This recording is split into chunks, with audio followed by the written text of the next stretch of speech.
morning, everybody. Oh, I don't like doing this. How are we all? All good?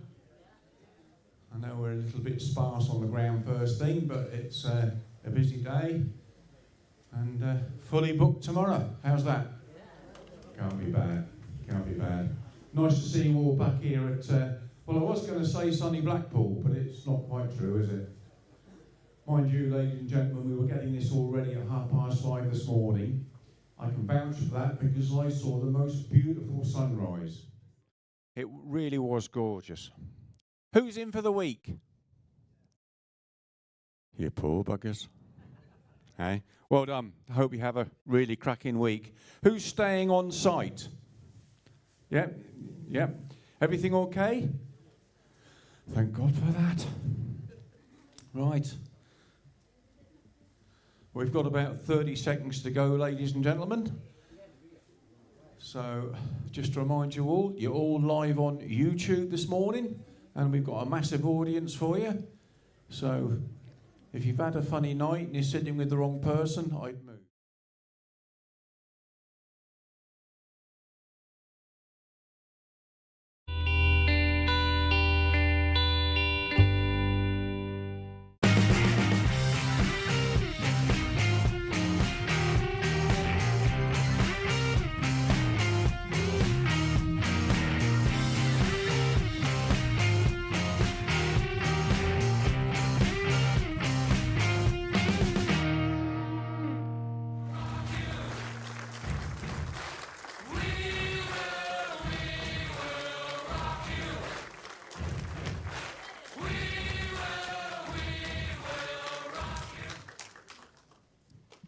Well, ladies and gentlemen, up against Mike Morton. He's the defending champion. He's world ranked at #1. It's Scotland's high performance coach. It is David Gourlay.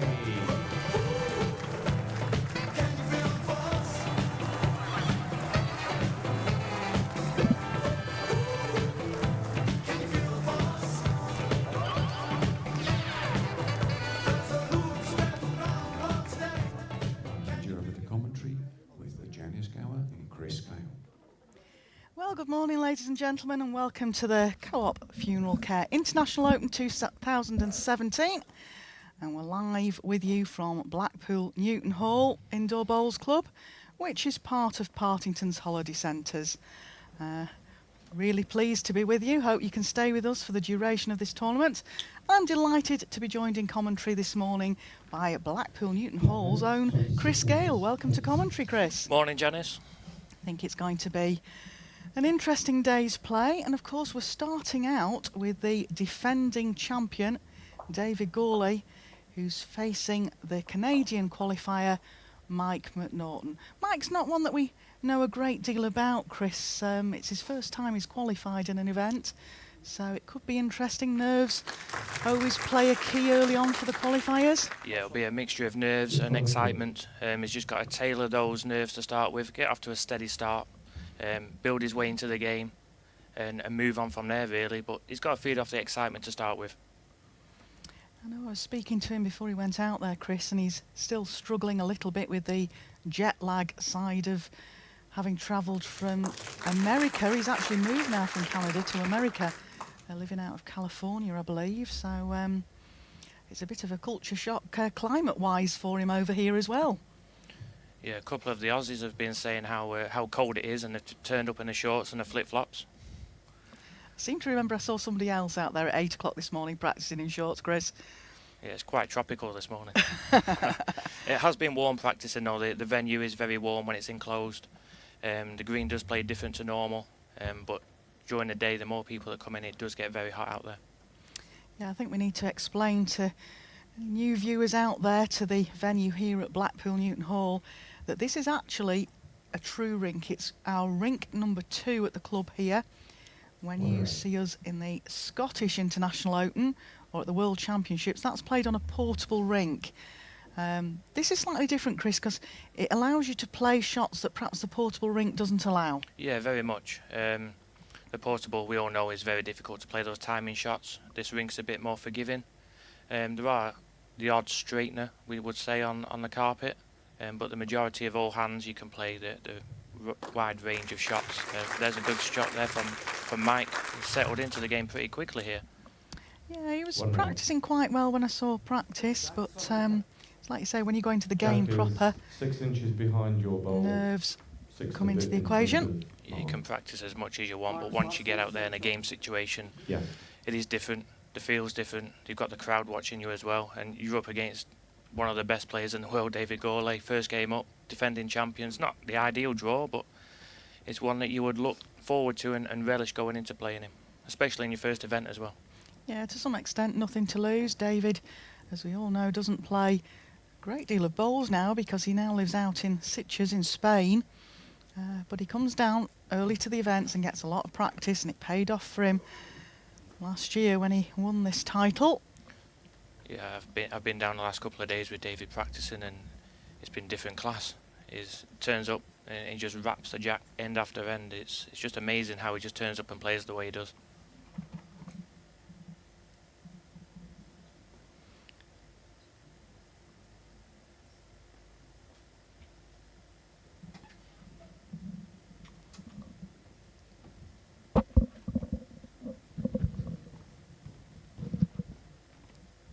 Just over the pace here.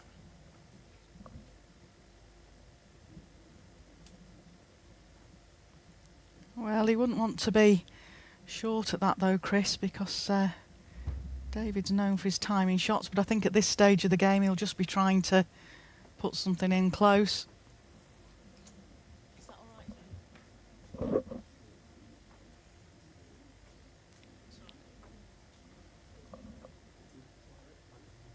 One shot, David Gourlay.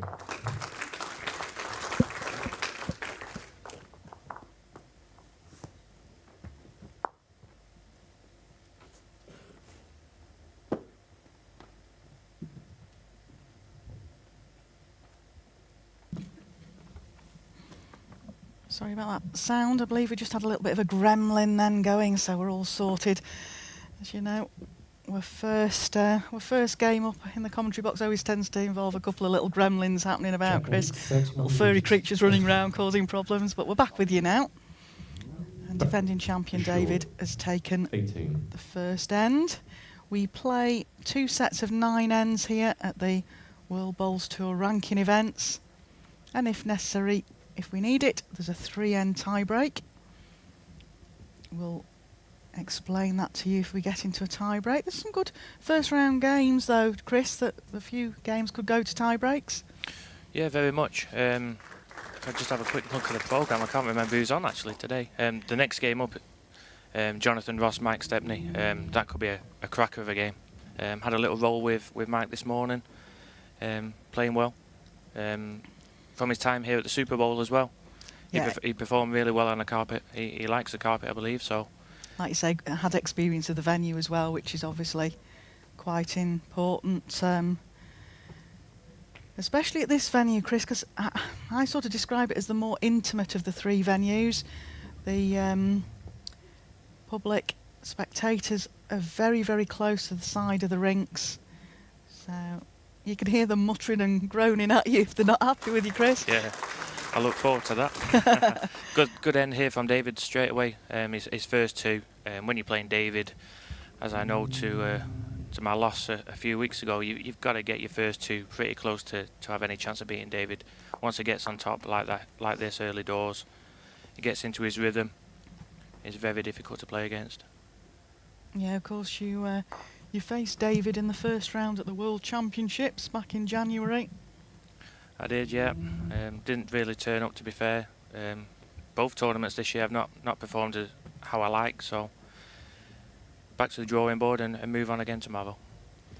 Yeah, and of course you're playing your fellow club mate Mark Dawes tomorrow. One of the games of the first round tipped to be a good game. Chris, no pressure?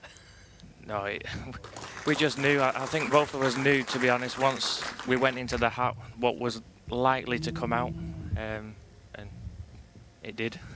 Watching it live when the draw was done at Scotland, and you could just tell it was going to happen. It's a good draw for the club in one way. It guarantees one person through to the second round, and all the tickets are sold for tomorrow's play. But on the other hand, the club would have liked both people to get through, obviously. But we'll see what happens. Yeah, I'm sure we're in for a good few games over the next couple of days. We are live with you today, all day. There's 6 games here this afternoon, or today, 6 games tomorrow, and the final games of the first round are on Tuesday. So lots of bowls for you here on a lovely Sunday in sunny Blackpool. It's sunny outside at the moment. We can't see it from our commentary box, but wow. David Gawley's certainly settled in here now, Chris. That's what I said. He's into his rhythm early doors here. Four great shots down this forehand that swings quite big at the end. It's got a big finish on this forehand. You can throw them out and trust that it is going to come back. There's no straight line down there. You've got to give it the air to let the ball take effect and turn nicely at the end. Mike's playing down the backhand here.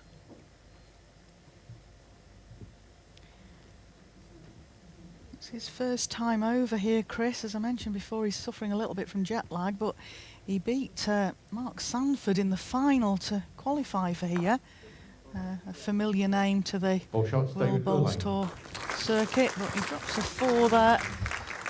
Not the most ideal to start after 2 innings.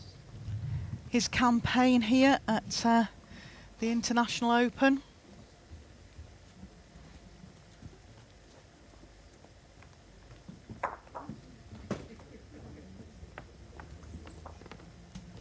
Jack length, 30 metres. Yeah, 5-0 opening for the defending champion. And this is what I said earlier, Janice, that the first couple of ends there, he's just got to settle into his rhythm to Mike. Just settle those nerves, try and get a shot on the board this end, and then work his way back from there. It's 9 ends, it's a long set. Try and get your length during this set, and then see if you can move on to the next. If you do lose this set, you never know, you might pick up a half. But you've always got to look when you're playing a top 16 player, try and get a set in the bag and get it to a tie break. So even if you lose the first here, you've still got that second set to play for, and that's the joy of the set play. Yeah, he said in his qualifiers he'd had to go to the tie break on numerous occasions. I think we've all had that experience over tough qualifiers to get here, and of course the qualifiers over in Canada are actually played outdoors, so even tougher. Like I say, beat Mark Sanford in the final to get here. So he's obviously taken on some really good Canadian players to get here. But he was telling me, I said, will there be many people listening in? Well, he's from California, and apparently at this moment in time it'll be 2 o'clock in the morning, so 5 feet. hopefully some over there listening in. If you are, welcome to the event here at Blackpool. We didn't like that. Body language definitely didn't like that. Is under the line here. Again, this backhand, it's similar to the forehand in the other direction. It's got a big finish on it. The first one, he actually found a decent line, just struggling with the pace at the minute, but that could be dependent on what time he's practiced. Yeah, the system of practicing, you as a player like to try and get on at a similar time to the time you play in your game, but it's not easy on some days because a lot of players at this time of the week wanting to get practice sessions in. You've got to be fairly early with your request for practice to get the times you want. Yeah, when you turn up to these events, you've got to put the effort in. 7:15 hours here this morning. Wow. On a Sunday morning. Last ball, Francis. He's just nipped the line there, unfortunately, for Mike. Big chance for David again to pick up a big count here. Live with you, and we're on Twitter at WBT_TV, Facebook World Bowls Tour, and if you can't stay with us, you can pick up all the news and results on the website, which is worldbowlstour.tv. If you've got any questions for us, if you bob them down on the streaming questions 18 inches short of jack on the line. chat side, we'll try and get something answered for you. I've got Darren Burnett in with me next game, and then I think the Australian Kurt Brown's in with me this afternoon. So any questions for any of the players or any of the officials will try and get them answered for you. Stick with us today. After this game, straight away we've got John Ross versus Michael Stepney. Then this afternoon we've got Jamie Chesney versus Shalom Ben-Ami. 4 shots, Then we've David got Gourlay. the current world champion, Paul Foster MBE faces Set Scott score, Edwards. 9-0 after 3 ends. And then 2 games this evening are Andy Thompson MBE versus Murray Glassy. And Jason Greenslade versus Steve Halmy. So some good games coming up for you today. Stick with us. We're live for all of them. And I'm with you for all of them. Track length 31 metres, 31.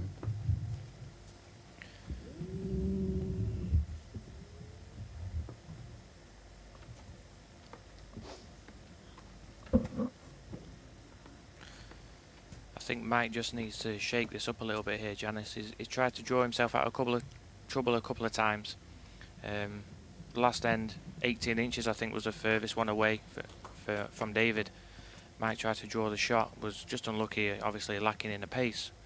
But maybe it's time just to get his arm a bit looser. Maybe chuck one at it, as we would say. Yeah, well, there's a bit of tension in the arm, especially now at 9-0 down. Like you say, there's still the opportunity. It's only end 4. But just needs to loosen up a little bit. Yeah, that's a much better start. There we go. Playing with Taylor Ace Bowles is 5. Mike McNaughton and David Gourley with his favoured Taylor Internationals. Good start there by Mike. That'll settle him down nicely. Just needs to build on it with the next. That's relying on David not drawing the shot here.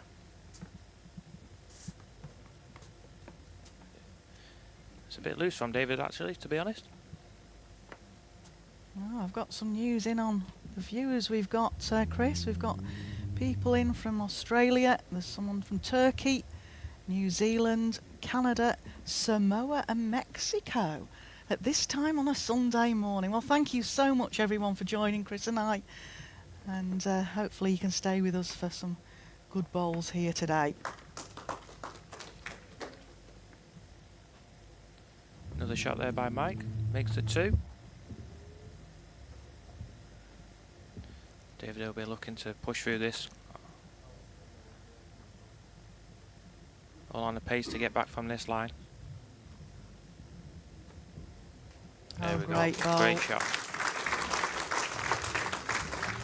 And that hand's playing slightly different since it's been stretched, Janice. You can throw them out, but you have to be good pace to get back. Normally there's a couple of lines in on that forehand. You can play an inside line and it does hold a little bit to the jack, but the minute that isn't there, so well played by David. Good pace to get him back off the line. Yeah, of course, also, as you see the seating stands there, ladies and gentlemen, they're actually set on rinks 1 and 3 here at the club.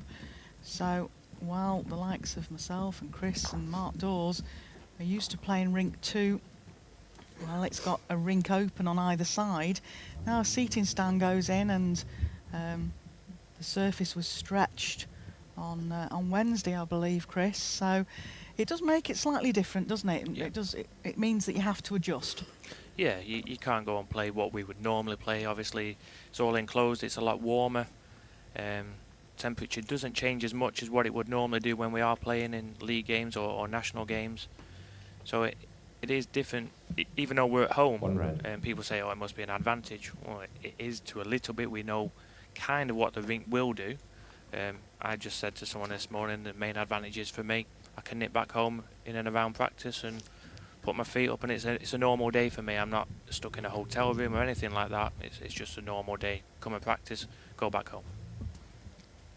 Yeah, and the gentleman stepping onto the mat has already mentioned that he's struggling a little bit with jet lag. Oh, he's played a runner, he doesn't like that.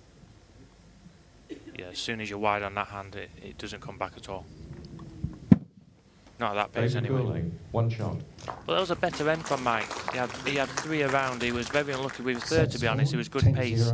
after 4 ends. If he'd have missed the ball, he had a chance to get him back to David's. Whether he'd have got the shot is another matter. But he was in the area, and he got his first ball there as well. Yeah, and of course the other thing is, at the back of his mind, he will be conscious that we do play sets at the Drag length, 31 WBT. metres. So he's 31. 10-0 down, first set.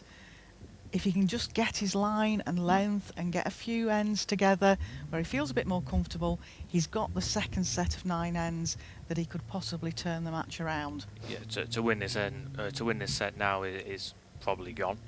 It'd take a massive turnaround to win a set, but he needs to extend this set as far as he can go now. He doesn't want to lose it in the next couple. He wants to get that extra couple of ends practice into his system. Yeah. So he's going into that second set. Hopefully, for his sake, with the full 9 ends in mind. Yeah, that's what you try to do. You just try and keep it going, get as much practice in this set now as he can to set himself up for the second set. Just Short lacking in again. the pace, yeah.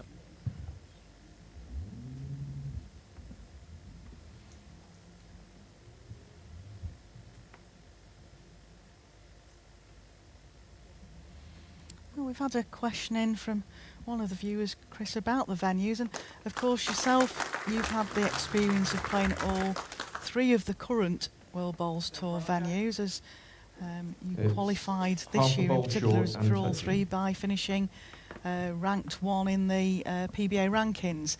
And the question from the viewer is, what are the differences between the 3 venues as a player's point of view? Well, start with Potters. It's probably the best place to play. The facilities, the venue, but the crowd, it's the biggest capacity of all the venues to start with. But just playing at the World Championships, it has that different feel. Although it's the same carpet as to what's used in Scotland, it's the same layout. It just does give you that different feel. It's a bigger event. Obviously, it's the biggest tournament in our calendar on the indoor circuit. But playing in front of so many people, it is different to Scotland. Scotland compared to here, obviously we've already just mentioned that the crowd isn't so much on top of you at Scotland. It does have a bigger stand than what we've got here because these are purpose built to fit into our venue. We obviously got different supporters up in Scotland. Scottish people enjoy the games up there and get right behind their own players, which I'm sure will be happening tomorrow for mine and Mark's game. The members here are looking forward to that. And obviously this venue is not built on the portable rink. It's not staged with the same stands that are taken to the other 2 events. The rink reacts differently. I think in Scotland it's slightly slower than what it is at Potters. Yeah, of course, in Scotland there's the ice rink yeah, there as next well, door, isn't there? yeah. So, well, I think you're right, Chris. I think all 3 venues, it's quite nice, really, that they are so different. It's hope that sort of answers your question from Chris's point of view. But yeah, I think it's nice that all the venues are different, a different experience for the players travelling to. And obviously the players, certain players have their favourites as well. Obviously Alex really likes Potters, got a great record at Potters.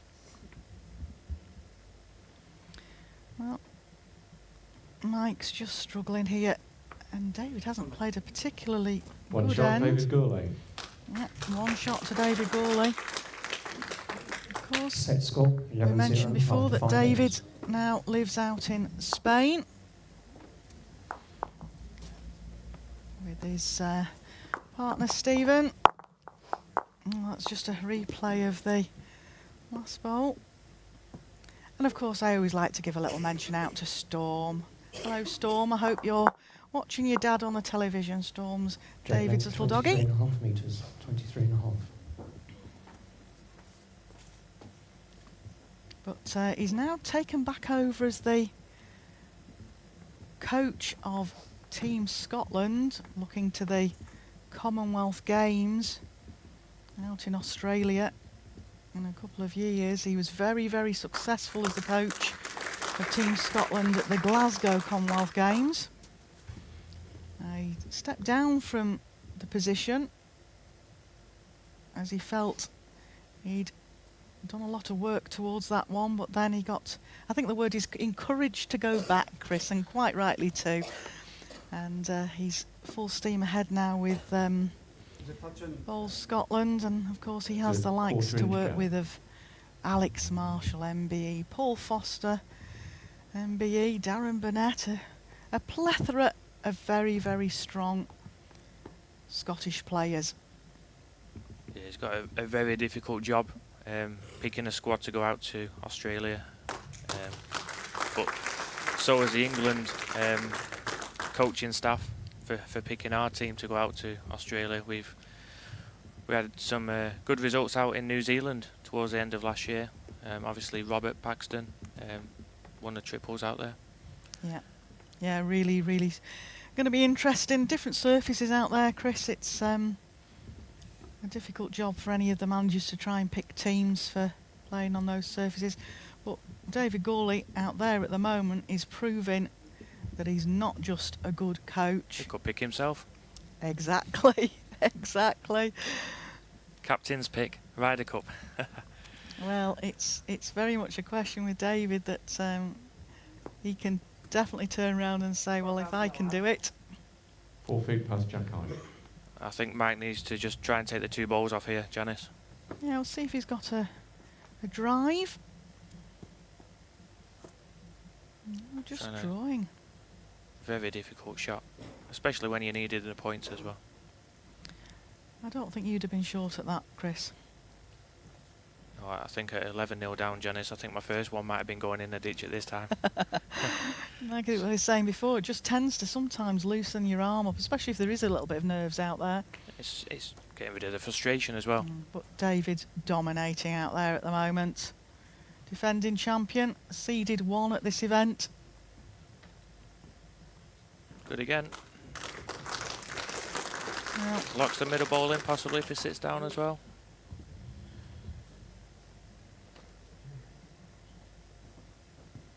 I'd be taking a chance. Just hit the target. Whether it's a 1 or a 3 here, grand scheme of things, it's not going to make any difference. Hit the target and see what happens. You might get all 3. You might lie a couple here. Just gives you a bit of confidence. Yep, there we go.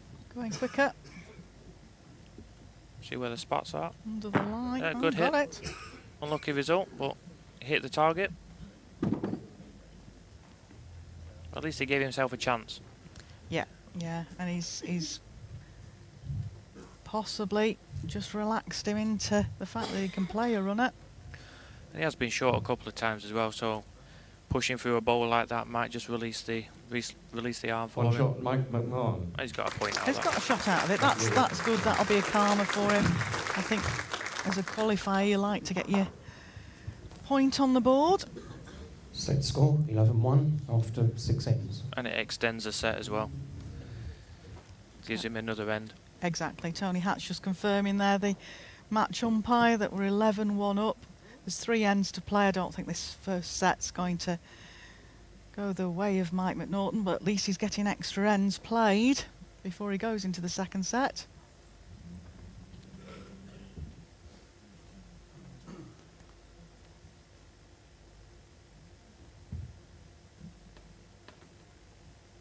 Jack length 26 metres, 26. See if he can settle into a draw here and get one pretty close on his own jack. That'll give him a bit of confidence going forward if he can do so. On a high line. If his pace is good, he should come all the way back. Looks better, Chris. Yeah, comes at the end. Half a bowl short, half a bowl short. Heard the dulcet tones there of our marker Francis Fletcher. Part of the very strong umpiring team here at World Bowls Tour. And we have also out there, I believe on shot clock is Mike Davis, and we've got the chief WBT umpire here this week, Alan Thornhill, 2.5 feet short. keeping an of eye Jack on all the Eye. umpires and proceedings, as well as being part of the squad himself here. And a fantastic job they do as well. As a player, when you ask for any information off them, it's quick, and it's more importantly, it's so precise. Yeah, and they've got to be quick with the shot clock as well, Chris. I was talking to a few of them when we were at Potters, and they were saying that, you know, you've got to have your answers ready because you don't want to take any of the players shot clock time up just to explain. I mean, shot clock hasn't really affected this game yet, but you've got 30 seconds as a player from your opponent's bowl coming to rest to actually release your bowl. If you don't release it within that time, it's a dead bowl, as in it's removed off the rink. David a little bit confused there. Didn't look like it came back at all. No. Which is a bit unusual for that hand. Temperature affects a lot out there, Chris, doesn't it? It's, I've just noticed it has gone a little bit cooler here in our commentary position, so it might be a question of it's just cooled down a bit out there. We'll see if he makes the adjustment.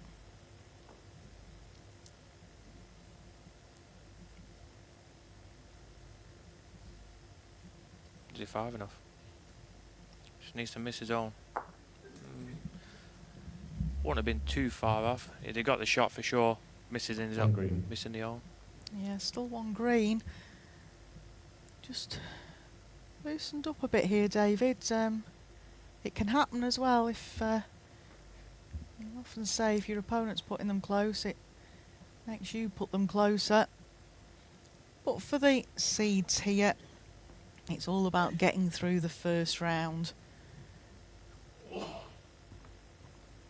never know, some of these qualifiers, you've not come across them before, you're not sure what they play.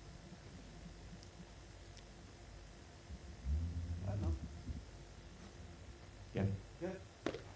One shot, Mike McNaughton. First set, David Gourlay. David not worrying about sending another ball at that end, which is fair enough.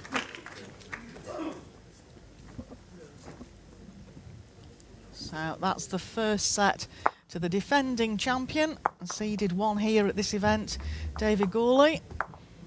And if you're joining us for the first time, welcome to the Co-op Funeral Care International Open 2017 here at Blackpool Newton Hall Indoor Bowls Club, which is part of the Partington's Holiday Centres.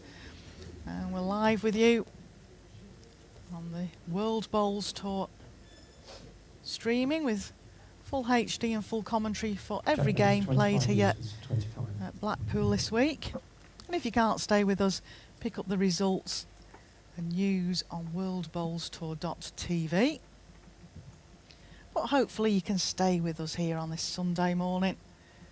Next game up is John Ross versus Michael Stepney, which is going to be a really good game on paper, Chris.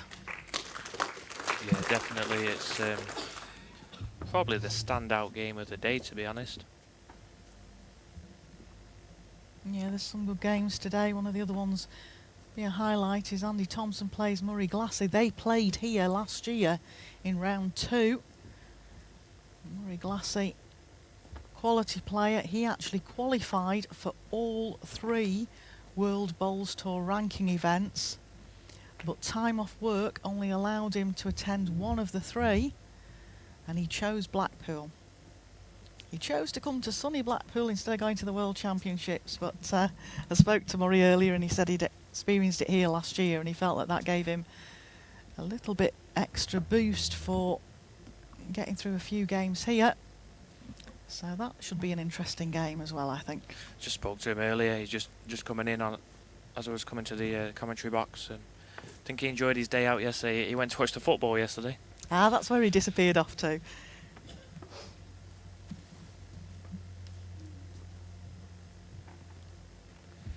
And Dave is back into his rhythm this end, looking to get another quick start in the second set like he did in the first. But on Mike's side of things, it's now 0-0 again. He can just settle into this set. 3 red. Work end at a time at this moment. Needs a good shot here, obviously. You don't want to drop a 3 or 4 early doors in the set. There's a bit of a ledge there now. I'll see those 2 bowls, but he's really struggling for his weight. Well, David's already walked past this one. He's overplayed it again. That's a tactic that I was shown by the great Ian Shoeback when I was growing up. If you're confident that the opponent's ball's no winner, you just start walking back past his ball, show your own confidence in It's all about green presence sometimes, isn't it? what a player he was. Yeah. Graced the World Bowls Tour circuit for a number of years. There's been some great overseas players, good characters. Kelvin Kirk, I remember working with Kelvin. Now might be a time just to use one of your timeouts here, Janice. Mike's got plenty in the bag. Take your time, think of the shot. It's an important bowl, this. First end of the second set. Yeah, you've got timeouts to take, as Chris mentioned. Give you an extra 60 seconds to deliver your bowl. I would think that clock's counting down now. Yeah, he's called a timeout. We got down to 4. Which is good, because that gives him the maximum time to take his time with this bowl. You see some of the players call in timeout at 20 seconds and you think, well, you've just wasted an extra 20 seconds there. If you call it sort of between 8 and 4, you're giving yourself the extra time. I don't think I would want to risk it any less than that, though, Chris. He doesn't like this. I don't know if he's just pulled it underneath. Yeah. Or too wide, actually. Ultimate start for David Gawley. Yep, 4 shots, David Gurley. He took his time over that shot. I'm not too sure I'd have played that, to be honest. Well, ultimate start there. 4 shots to David Gawley. Straight away, you've got that mountain to climb now. You lost the first. You're 4-0 down after 1 in the second. You're playing against the defending champion. 31.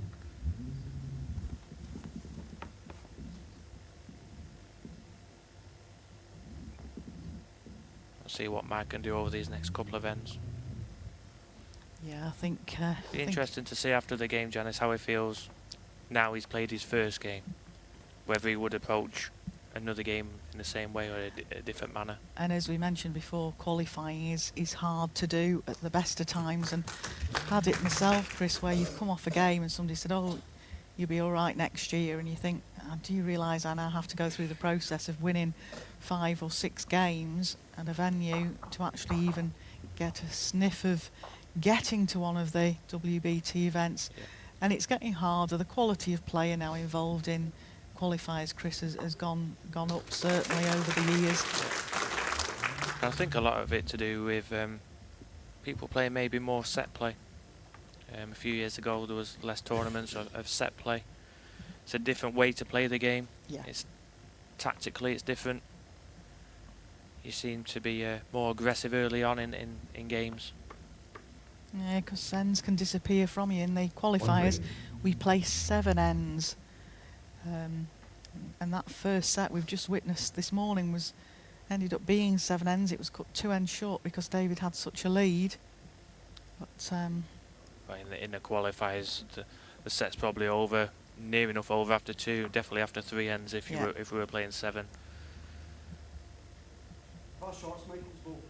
There's a 1 foot gap. 15 inches past jack high. David just asking about positions there. He's not worried about necessarily coming up and having a look at the head after only 2 bowls. He's following this bowl up now. Slight adjustment required. Just needs to pass the green. Yep, there's a shot. 1 red. Gap is 8 inches. 8 inches, you can play either hand here. Stick to the backhand you've been playing. Push through. Draw outside the red ball, or you can also swing it down this forehand as well.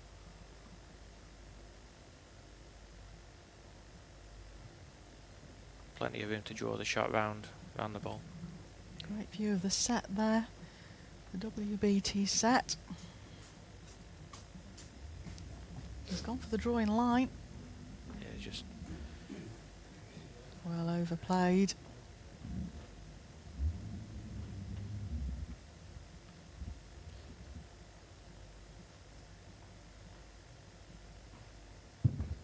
See on the chats there's a few mentions about the new WBT co-op funeral care shirts. looking quite snazzy nowadays. I know a lot of the players like them, and I know there's a number of spectators that like them. If you want any details on them, if you go One to green. Steve Correction, Broom at one Bowls red. Trader. As far as I'm aware, the green and red are still available for purchase. There you go, Steve. That's another tick on the sheet for me, and another drink in the bar next time I see you.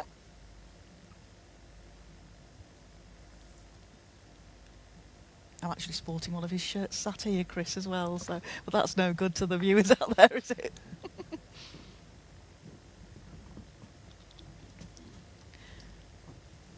Yeah, the co-op went through a One shot, David Goulet. rebranding. So we've got nice new Set shirts score out there. 5-0 to 2 ends. I think David will try and put his foot down here now, Janice. Try and finish this game as quickly as he can. Yeah, might as well try and get off the green as quickly as he can. Poor Mike's looking a bit lonely out there. That's the problem with singles play sometimes. If you're struggling, it's a lonely, lonely place out there. I didn't see him practice, Janice. Is he on his own? Travelled with family? He's travelled on his own. He's got a lot. He's put a lot of time in practicing. We also at the club here have well, we're a 7 rink venue, and rinks 6 and 7 are currently set up for player practice. Don't quite run the same as rink 2 though, Chris, but Mike's put a lot of time in on those rinks as well. Yeah, the speed is slightly different on those 2 rinks to the main event rink. Maybe that's just affecting him a little bit today. Better opener here. David's played a good starter, and Mike's followed it in. So better first 2 balls on this end.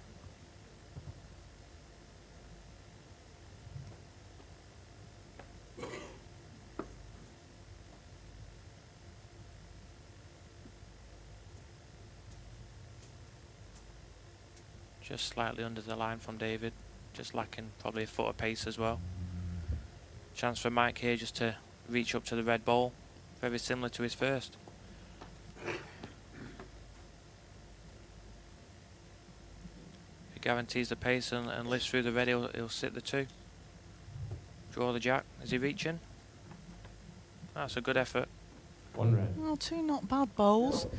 Got a chance now with his third to try and pop that the red bowl Mike's out. last and your bowl of both 2 I'm inches sure past David that will just be line. looking to tuck this away though now. Yeah, David, similar for David, he can afford to reach. Turn a jack round the corner, like you said, turn for his own. Is just as good.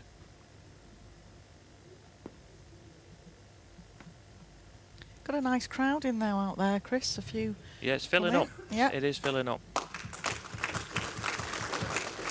2 David, red. do you want another? Yeah, that makes it There's, different now 6 for inches short Mike. of He jack might, line. yeah, opt to play off the other hand now. He's Yeah. got. He can afford down his forehand. Bit of pace. He's gone with a lot of pace by the looks of it. Turned his back on it. I'm surprised he went with that much pace, Chris. Really, Definitely. it looked like just being a reaching bowl to me. Yeah, he can have probably a yard, 4 feet, 5 feet down his forehand. He pulls a jack. He might lie 2 or 3. If he's just slightly wide, he can get a connection off the outside ball. Brings him back onto the jack. There was definitely a channel down there. David's gone for cover, I think, here. Well, he's holding 2. He's 5-0 up. He's seen that Mike's probably not going to be short at this. He's still got that shot now here. Trail the jack for 3 shots. Yeah, he still only wants, like you say, about 4 feet.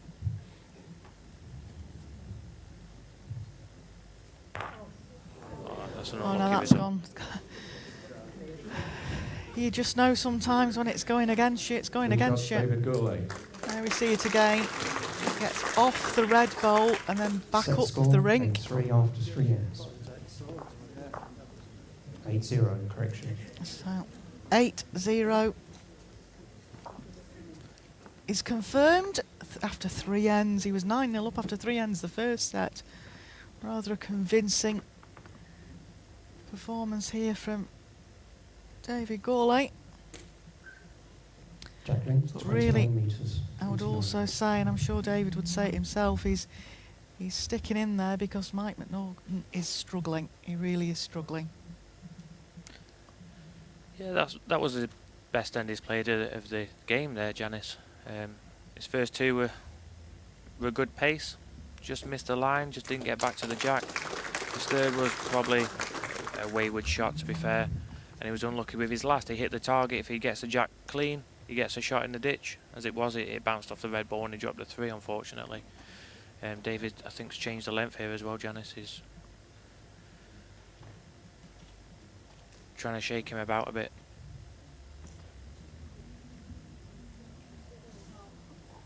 Well, of course, whoever wins this game will then face, in the second round, the winner of the next game up, which is John Ross versus Michael Stepney. What we would say about David's performance so far, it's been a very professional job. Yeah, I think you know yourself, if your opponent's struggling, you just need to keep focused and play some good bowls. It's good competitive practice 3-inch gap out on the last rink. ball. And the way he's playing now is the way he's been practicing the Jack last couple of to the days, left David. To the back bowl. When you Back turn bowl up to is 2 tournaments, inches if you want a past jack decent line. practice, you always try and book on with David in the early sessions. Yes, I would agree on that one. You know what you're going to get. You know you've got to be on your game in practice to recreate that match feel as such. Obviously, you don't have the crowd in and things like that, but if you want to get a performance out of yourself, you've got to play and practice against the best players. Mike struggling again here. The other interesting thing with David is he's actually playing with new bowls. These aren't the bowls that he won the event with here last year. It's a new set. They're still Taylor International, but it's a new set, a different grip. Not frightened to swap around bowls.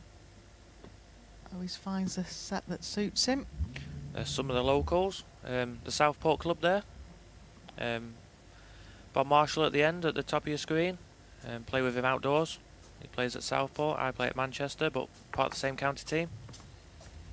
And regular members here, they play, I think, a couple of times a week in the leagues. They enjoy coming along. Just a short journey from Southport to come and watch these games. Yeah, I think if you do want to come along to Blackpool Newton Hall, you're probably best to give the club a ring in advance this week. I do know there's certainly a couple of days where it's totally sold out, and I think it's getting close to that with most days this week. It's good to hear. We have good catering facilities here, a nice bar.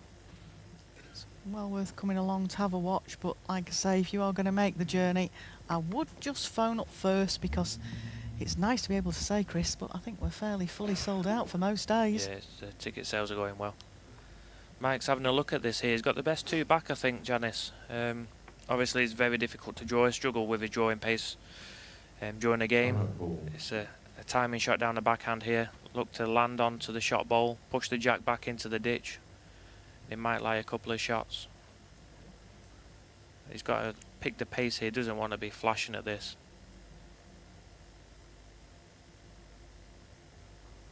Yeah, a bit more controlled.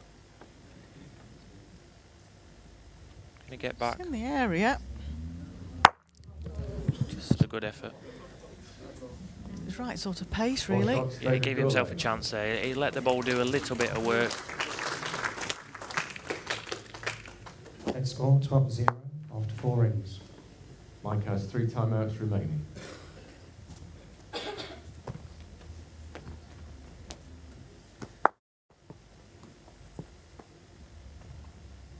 Well, one of my sayings is start the car. Jack length, 27 metres. 27. For Mike Norton, it's a long journey back to California. He was saying to me yesterday that he's going to play the American qualifiers next year, as he's now in California. He still would be able to go up to Canada, but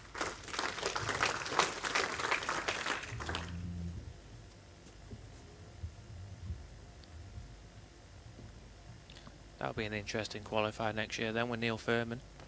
I was just thinking that, and a shout out to Neil if he's listening in. Did a bit of commentary with me at the World Championships, a good friend Neil. And of course the American qualifier here is Steve Halmy, who is actually an Australian who used to play for England.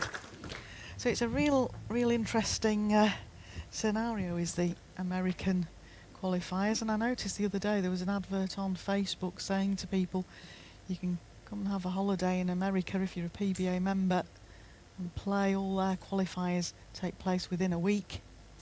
And that's actually what Steve Halmy did. He went out for a week's holiday and he managed to qualify Last in the ball, 2.5 feet. for the Scottish International Open and here one at short the of jack high. International Open. I think there's worse places to go for a holiday and for a qualifier, Janice. I have to check my passport for next year. And I was talking to the assistant manager here at Blackpool Newton Hall yesterday, and her eyes were lighting up and thinking, oh, I might have a go at that. He's gone early here, Mike. Yeah, is he on target?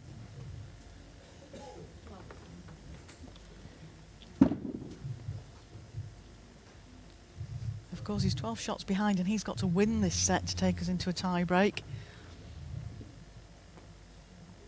So it could be a very early finish to this game if David can score. It could be over with in the next couple of ends. Because at the moment, even with 5 ends to go, Just played one here. Good shot. 2 red. it means that Mike's got to counts every end rather than one shot's not enough. Yeah, when you need multiple counts like Mike does, you don't want to be losing your ball playing aggressive weight early on in the head.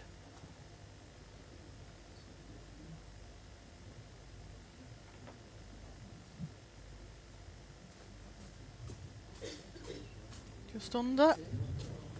Oh, got it. Well played. It looked like it was just going to slip under, but it was played with perfect weight. To the last bowl or shot? He picked the pace that time. Needs to keep his Shot ball, 2 his inch balls down. on the green, in and around the jack. Give himself a chance, and you never know. Things do change in games. Obviously, you're playing David, and he's playing really well today. But you still got to give yourself that chance and play the right shot at the right time with the right pace. Yeah, and like you say, on rink 2 here at Blackpool, it is possible to play those little timer shots. Possibly not playable sometimes on the portable rink.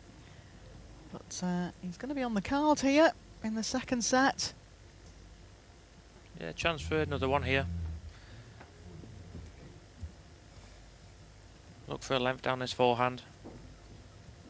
Even turn his own short bowl up. It's just a question of finding the right weight here for Mike.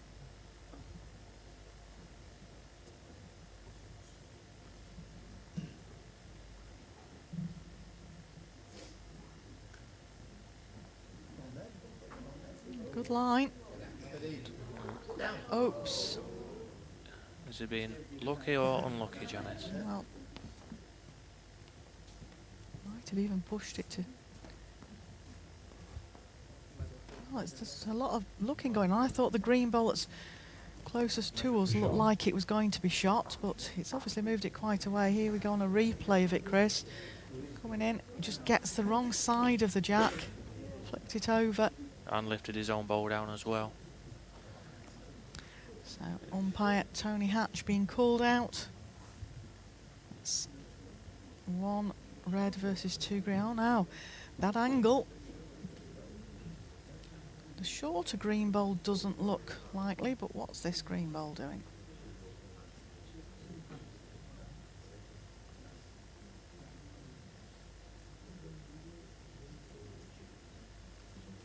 On shot, Commentator's David curse, Janice. He was on the card. Oh dear. How unfortunate was that? He was on a good line. He just was probably a couple of feet too heavy. And got an unlucky bounce with the jack. If you had a white rag out there, you'd probably be waving it now.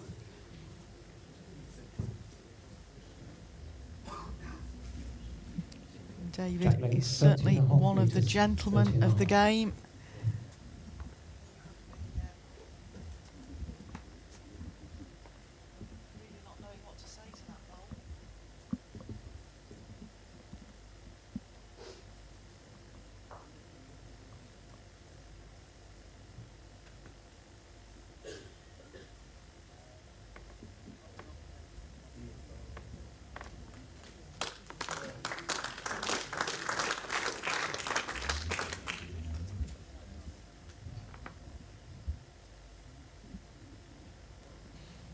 Great opener again there from David.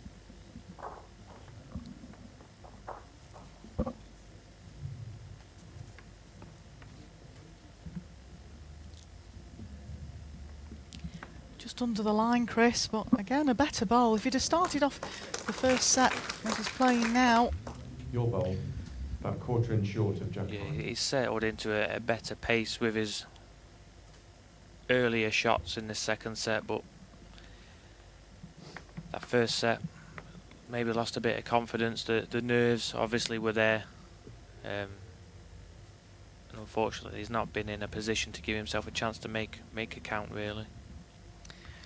Well, mathematics has never been my particularly strong subject, Chris, but I think even I can work out that it could all be over with at this end if Mike McNaughton doesn't score a count here. He's got to try and score 14 shots in 4 ends. I'm glad you got your abacus out, One Janice. Well, it took the fingers and toes thing to add up, but yeah, it's been a bit one-sided. You've always got to feel sorry for the qualifiers that have travelled this distance.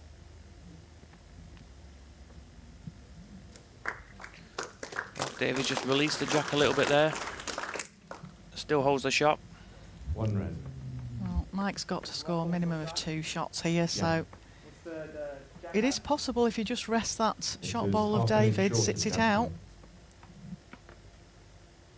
We have seen already a couple of times that he's quite quick with the runner.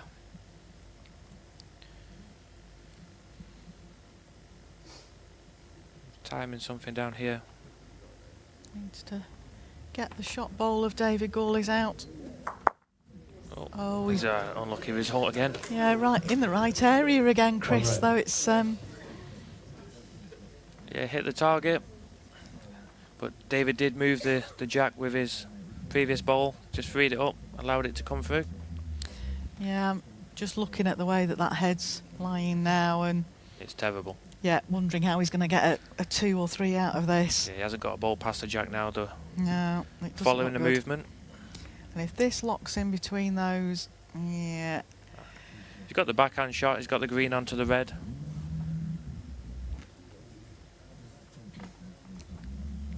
Anything goes out to the respot possibly. Might get the green ball into the red, might skim across onto the jack. He's got to try and get a bit of movement. Yeah, he's got to try and get something in there. After the last couple of runners, he's got to hit the target and now hope that something falls his way. Well, Mike has 2 timeouts remaining. All or David nothing, I Gawley, think. yeah, defending champion, seeded 1, holding with all the cards here. Can Mike McNaughton, after this ball comes to rest, be counting? Hit the green, full in the face. Green onto red. I think that's a shot. Yeah, played it. Can he miss the front ones?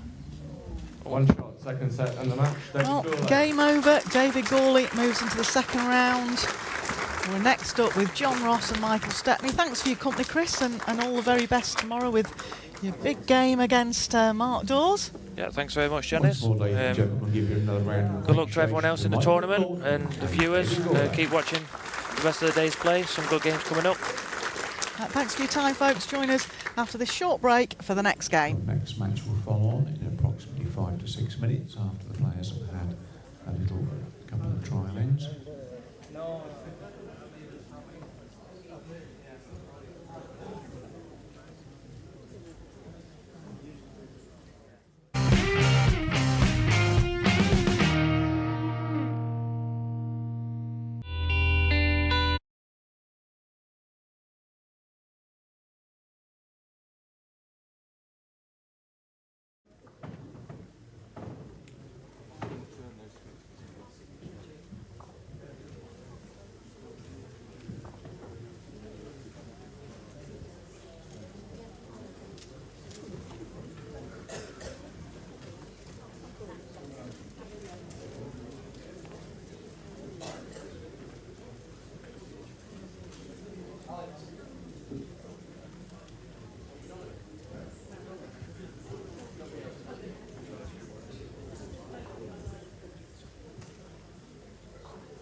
That's near end, low behind, camera 1.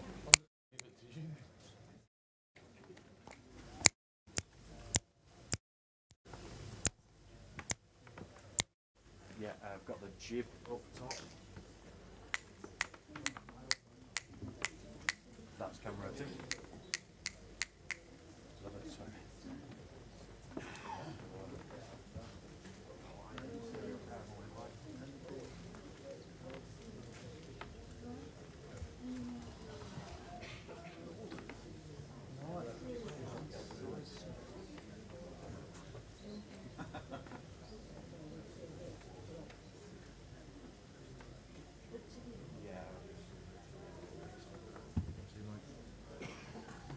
Bradford Terrier, we've got the right stereo pair. Left stereo pair. Okay.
Well, ladies and gentlemen, did you enjoy your first match? Well, glad you're in here, I bet. It's absolutely down out there.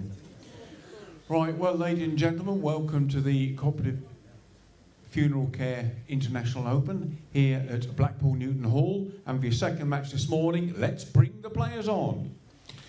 He's the former British Isles singles champion, Scottish international with over 27 caps for Scotland. Please welcome Michael Stepney.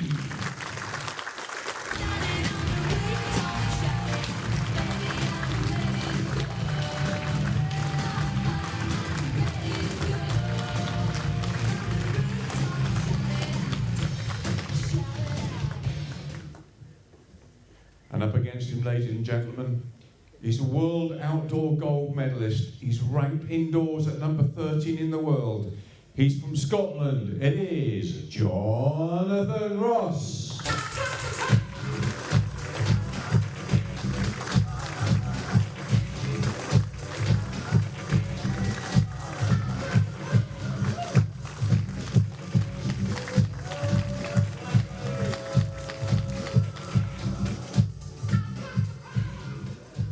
I'll hand you over to commentary with Janice Gower and Darren Burnett.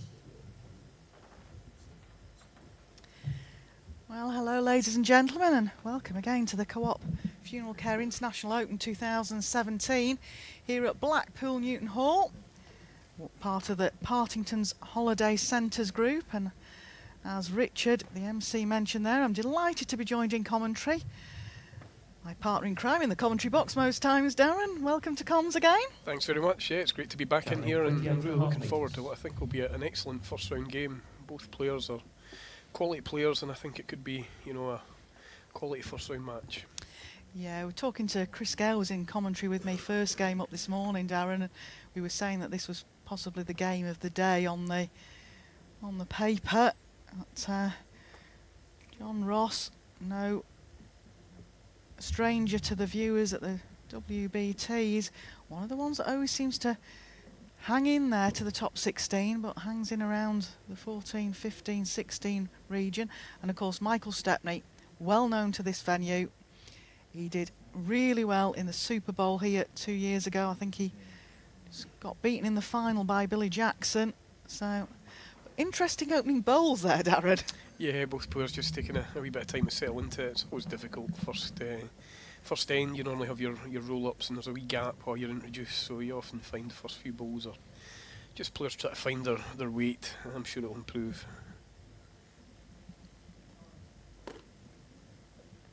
Don't forget, if you can't stay with us, all that news and information you'll find on worldbowlstour.tv. Stick with us, we've got a full lineup of games over the next few days, and we're with you with full HD and full commentary for every game here at Blackpool Newton Hall.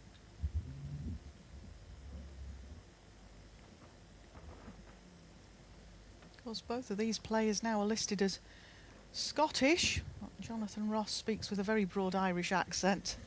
Yeah, absolutely. He's been over in Scotland for some time now, so he's, as I say, Johnny's a quality player. He doesn't lose many first round games. This year's probably been the exception. He's lost at the first hurdle a couple of times, so you know he's renowned for continually winning his first couple of games, which has probably kept him, you know, in the top 16 for all the years it has. So Mike's a quality player. I know Mike very well from the Elgin club. A lot of battles over the year with Mike and his fellow players from Elgin, so he is a quality player that's qualified for lots of events.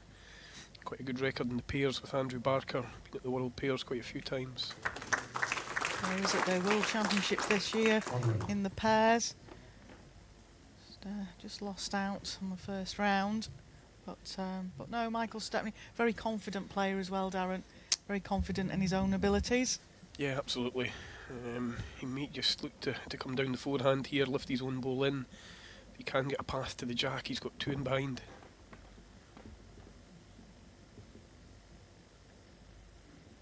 It looks down a decent track. Super effort. That's certainly what he tried there. He played the the percentage shot into his own bowl was good, or if he got the jack, he was going to be lying a few shots, but just missed. So nice opening end for Johnny here, if he can just slot another one in.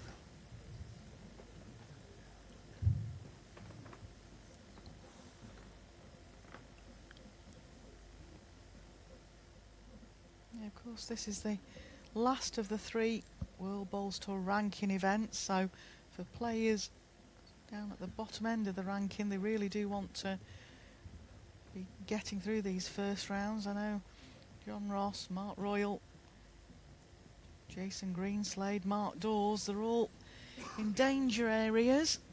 Great ball from John Ross there. 2 shots, Jonathan Ross. Yeah, super last bowl, he just slotted it in there, so good start from Johnny, 2-0 up.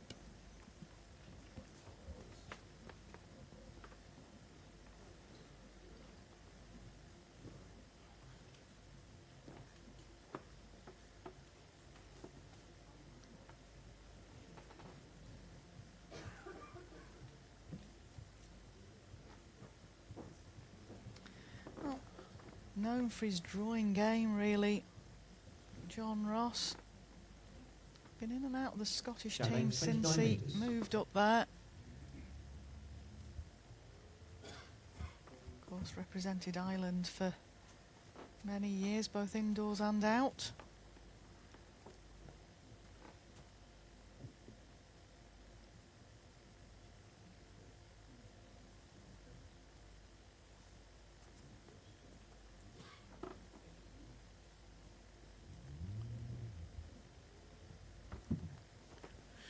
Yeah, this side of the rink the players are coming up on, it's a nice big wide swinging hand, this backhand. I was on for practice yesterday, and that side of the rink, both up and down, was very big. It's quite interesting talking to Chris Gale earlier, Darren. Obviously, this is a true rink, is rink 2 at Blackpool Newton Hall that they're playing out there on. But of course, when it comes to this event, there's boards put down on the rinks either side, the seating goes in. The rink was stretched as well on Wednesday. And Chris was saying that hand in particular is playing slightly different to what it would do normally at club games. Yeah, I suppose the guys at Bowl here would notice that. Obviously the others, those of us just travelling to the venue, we just obviously see it as it is. But you're right, often the boarding and the seating might just slightly affect it. Mike's just struggling for his pace coming in this direction. He's dropped two short bowls. Good end from Johnny. He's got one in close, and if he can draw this one in, Mike's under a bit of pressure. It's a good track. All on pace on that line. Just swings back in lovely.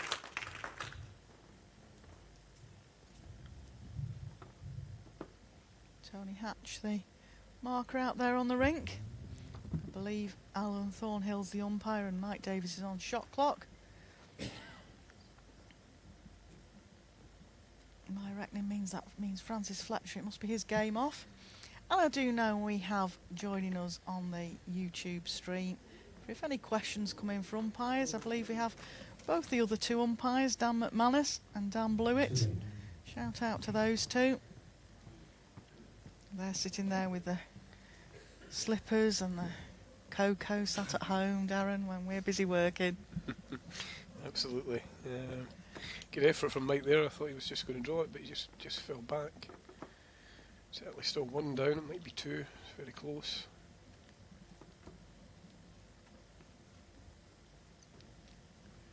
Wide draw from Johnny here. He wouldn't be too concerned if he doesn't make a shot. Just be trying to draw in on the wide side, even if he passes the head. Super effort. If that sits down, yeah, it makes another. A bit of trouble here for Mike because he doesn't have a ball past the head, but he's 3 down anyway. I think the marker's called that, so he really has to reach this. If he can sit on the last ball, even he would have a chance of the shot.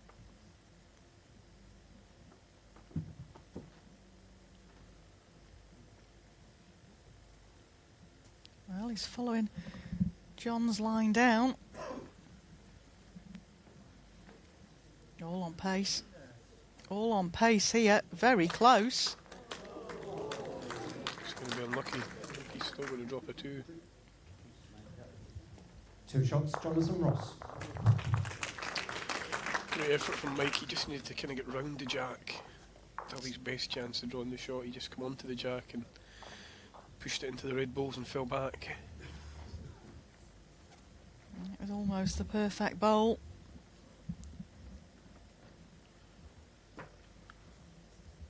Not 4-0 up after 2 ends.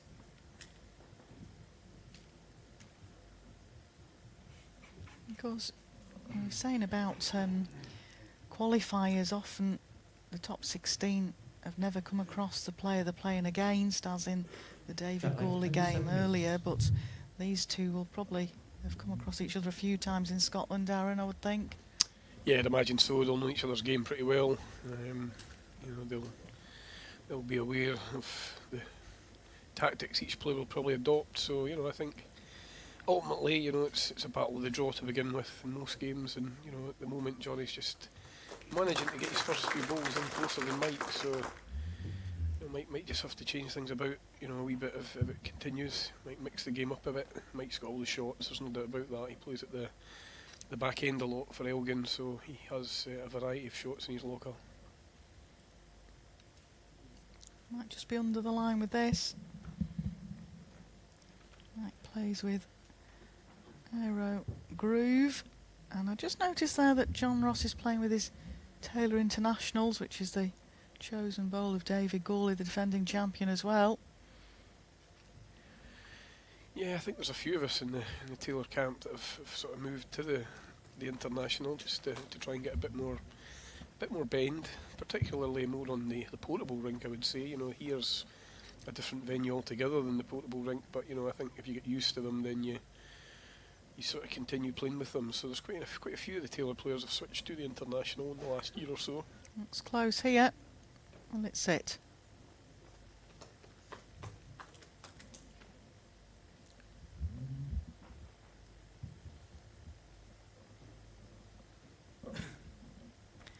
Notice in the crowd there's Alex Marshall MBE, Paul Foster MBE and Stuart Anderson. There's a fair Scottish lineup out there at the moment. 1 ring.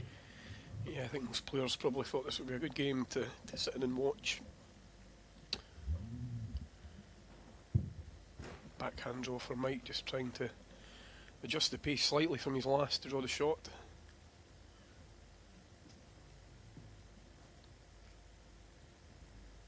In the area with this, all on his pace.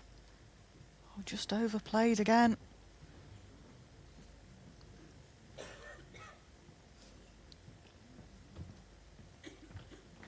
John's got to try and get another in the head here, because it does give Mike options at the moment to try and take the bowl out, but he's only just overplayed that. Very unlucky.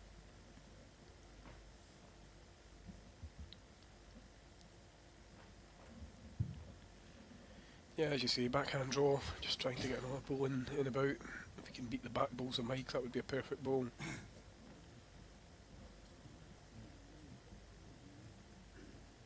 Close here.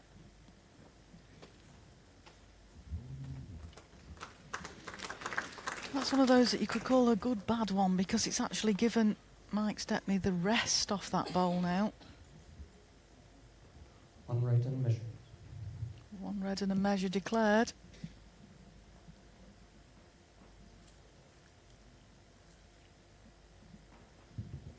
Going more direct. He's got a chance of the 2 balls if he gets the right contact. Again, he's been unlucky.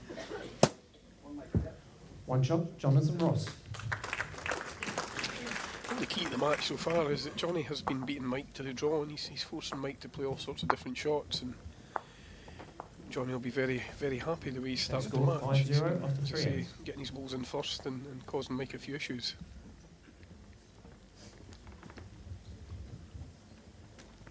Yeah, he arrived here yesterday, did. John's got a bit of practice in. I think Mike Stepney was here yesterday as well, so all the players have the opportunity to get out on the rink and try and settle into the pace on it. would say at the moment that practices always seem to be at a premium, Darren. It's Jet length 29 there's metres. so many players wanting to get out there practicing. Yeah, I think, you know, now that the event has started, it's very difficult to get practice slots. Actually, you know, there's a facility to throw through in the back bit of the complex. You know, it's not obviously on the rink, but you know, you can throw a few balls up through the back area. But getting on the actual rink itself is very difficult, especially now the event has started. The play's quite well scheduled throughout the day, so it's difficult to get a slot sometimes.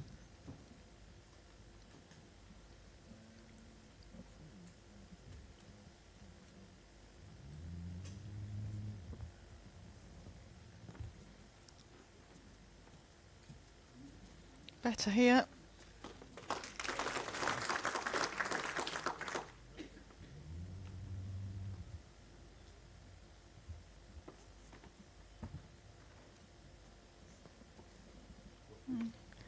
Bit of a grimace there from Johnny.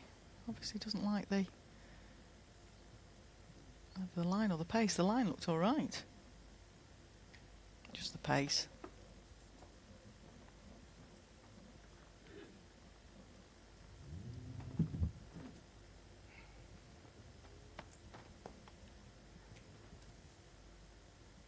Because John lost in the first round here last year.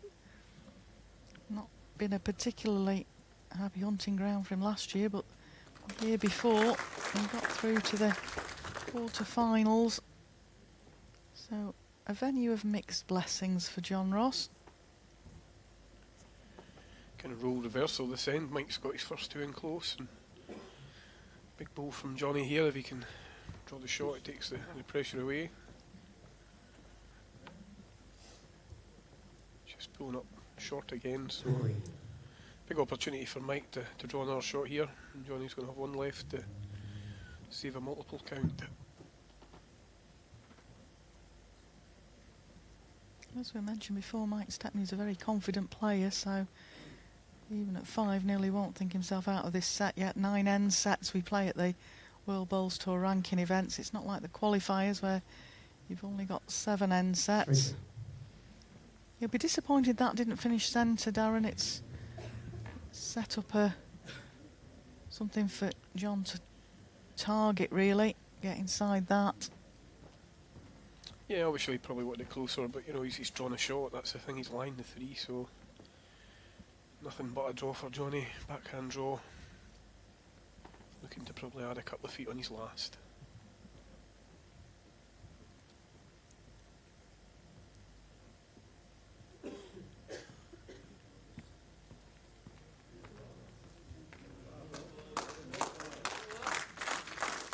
Well, played it perfectly. 100. Mike will be maybe looking up the forehand again now, you know, onto his own bowl. He needs to try and promote his own onto that last bowl of Johnny's. And Great picture there of the crowd here at Newton Hall. A few more come in now for these next games. I think, as you mentioned before, Darren, this was always billed to be one of the good games of the first day here. Now, is this on target, Michael?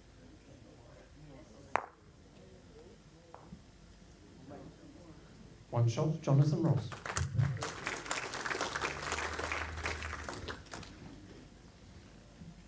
Set score 6-0 after 4 See it again. Just gets wrecked on the John Ross bowl. just a bowl under his intended target, really. He was just on the tight side, not far off.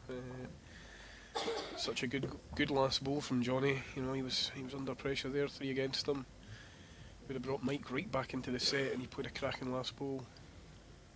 6-0 up now after 4 ends. It looks like it's been a convincing start to a set, but Mike's had his chances. He's been unlucky a couple of times as well. 29.5 metres.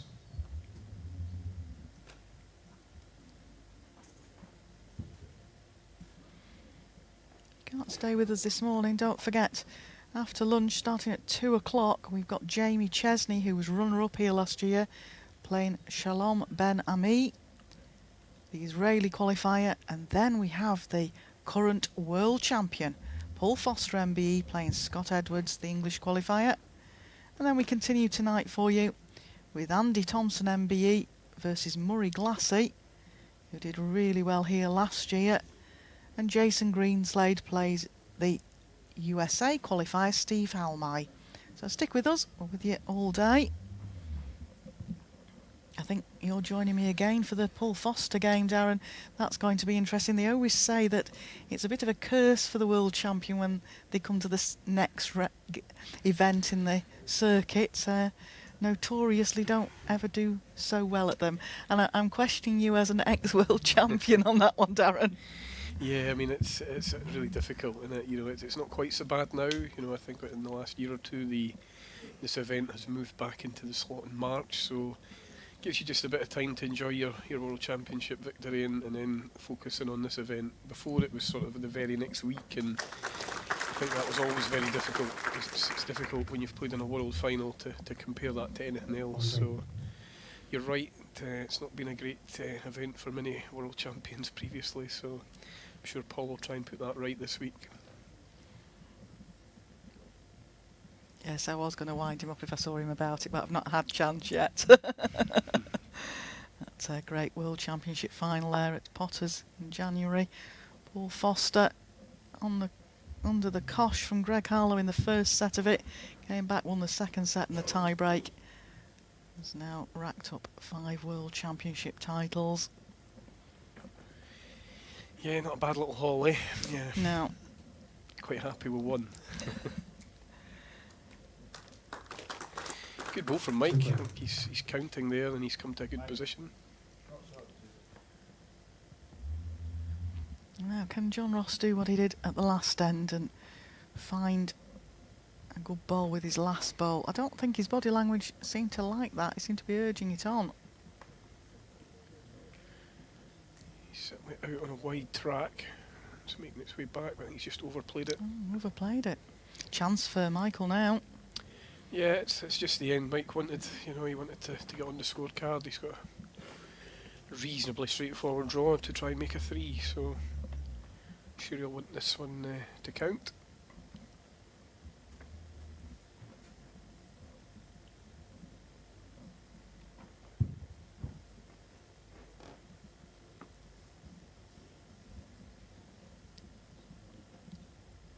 It's on a good track, all on pace here. Needs to run. Oh, I'll be disappointed with that. Big opportunity for a 3 there. Got 2 though, so he's on the card. Gives him the chance now to possibly change the length. Let's see what he does.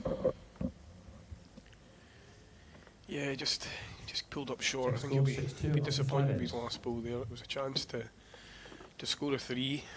However, he's got the jack now, as you say, and change the length sometimes works.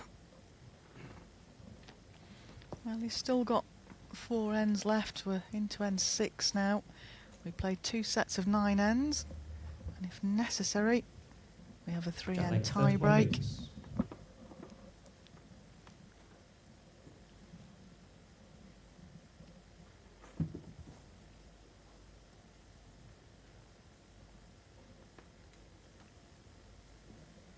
Still opportunities for Michael Stepney here.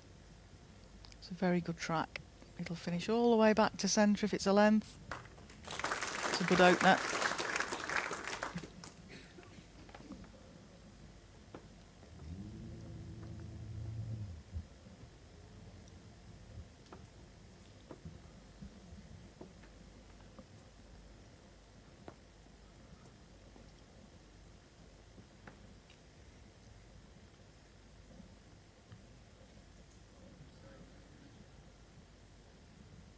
Interesting here. Great reply from John there. I'm ready. 5 inches short.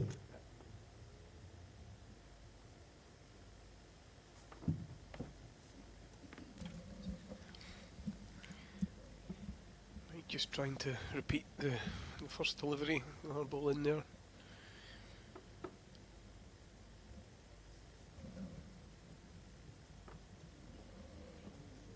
Just under the weight really, Darren, for what he wanted. Reaching up to the red ball of John Ross was his ideal. John's just looking for repeat of delivery. Slot another one in.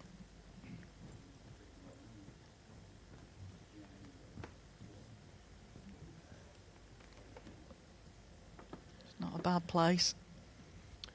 No, I wonder if Mike will increase the weight.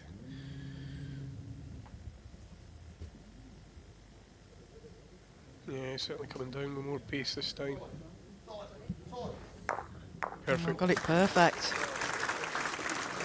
Always thought he would just increase his pace there. You know, it looked inviting to come in there with a bit more pace, get the ball. He got the ball perfect. He actually nearly got both of them out, but he certainly made a two.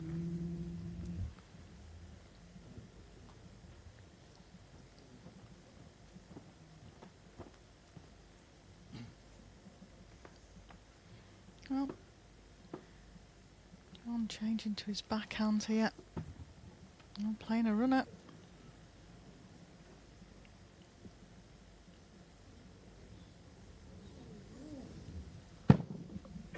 Just under his target.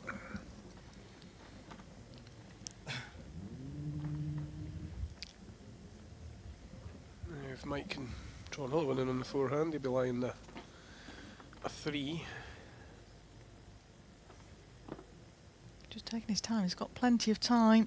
The players have got a 30-second shot clock. Deliver the ball before 30 seconds is up from the previous ball coming to rest. Most players, it doesn't seem to affect them. He's obviously gone for cover there. Yeah, he was aware, I think, that Johnny had two at the back, so another backhand runner from Johnny. Yeah, he's gone again. Are we on target? He's taking his own out. I think he probably played the backhand because he thought he probably couldn't take his own out, and he somehow missed the jack and got his own ball. I'm just wondering, we can't see the angle here, Darren, but I wonder if he's taken both his own balls out. 4 shots, Mike. Yeah, 4 shots. Well, 6 ends in and we're now 6 across.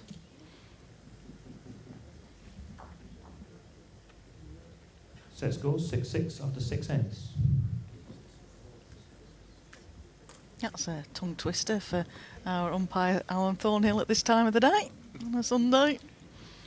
But Michael Stepney back in it. He certainly is. It was a bonus for him to pick a 4 up there. He was line 2 obviously, but Johnny was unlucky Jack to 31 metres. flick his own out the head.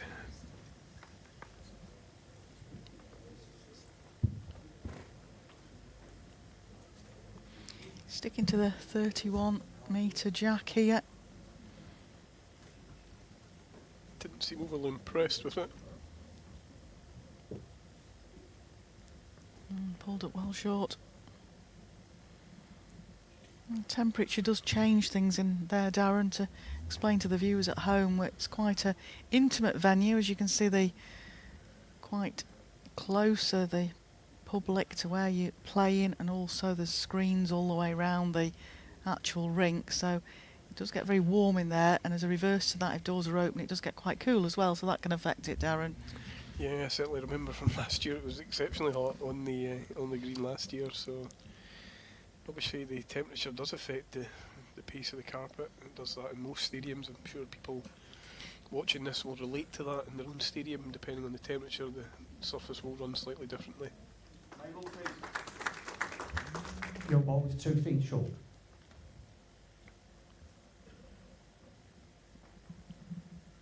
Bit of a loose end here, but that does happen certainly in earlier games in events.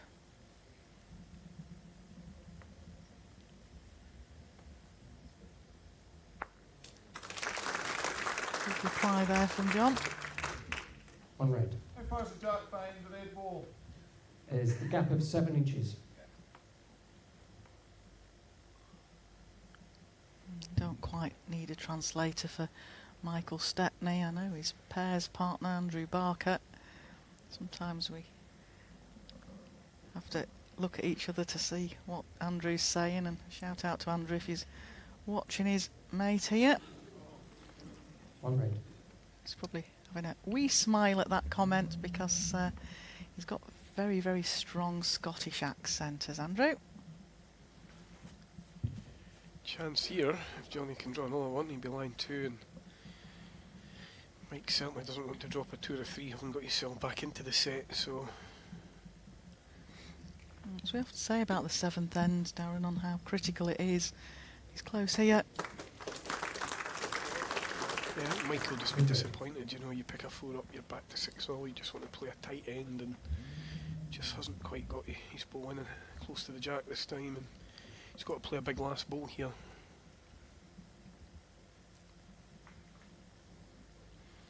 He's got the opportunity to rest the side bowl of John Ross's, the red bowl that you'll see shortly on the screen.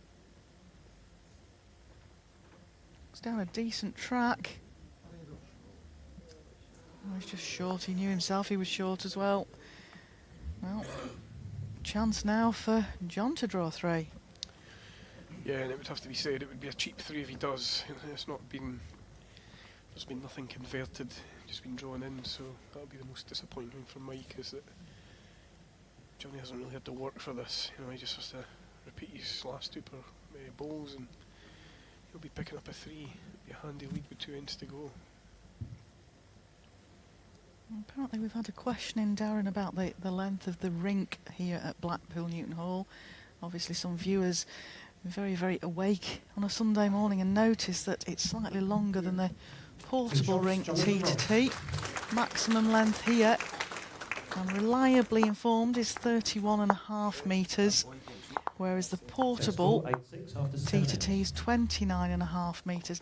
I think we've discussed this before, Darren, about some players forget about that extra couple of metres when it comes to the extra step for the shot clock, for example. It takes you that little bit longer to get back to a mat and that sort of thing. So it does make a difference being at a venue that's slightly longer than the portable. Yeah, I think it does. You know, obviously you're right. It's obviously further to walk up and down, so the shot clock does tick down closer to the buzzer than it would normally. And you know, it's just what I like about it is it's nice to actually throw a jack that looks like a long end. You know, obviously you play long ends at your club and it is a considerable distance, whereas on the portable rink tee to tee you always feel that it's, you know, it's not as long as you would like it, you know, so it's nice to come to a venue where you can get that extra 2 metres with the jack, you know, and as I say, a long end does look like a long end, so I think it also affects a wee bit, you know, trying to get to the respots as well can be quite difficult because you've got that extra distance to travel. The bowls need to go a bit wider, so it also makes the respots quite interesting as well.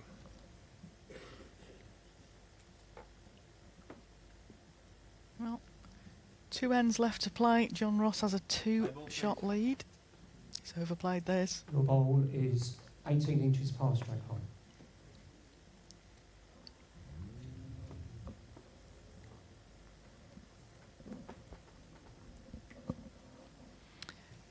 I think Blackpool Newton Hall in general is one of the longest rinks in the country anyway, and of course in the leagues we play a 2-metre tee, whereas in WBT events we play a 3-metre tee.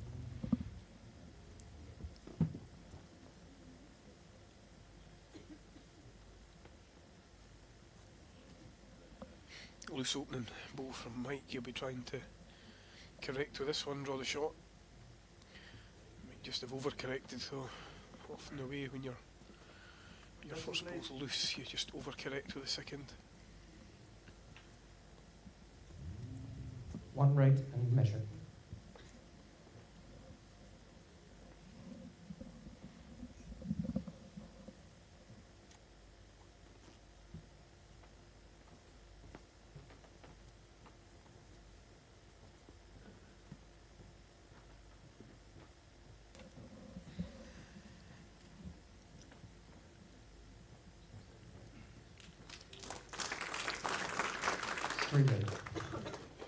He's getting chances, Mike, you know what I mean? He'll be capable of beating these balls. And I think it's an end he must win, to be honest, so he'll be looking to correct with this one and draw the shot.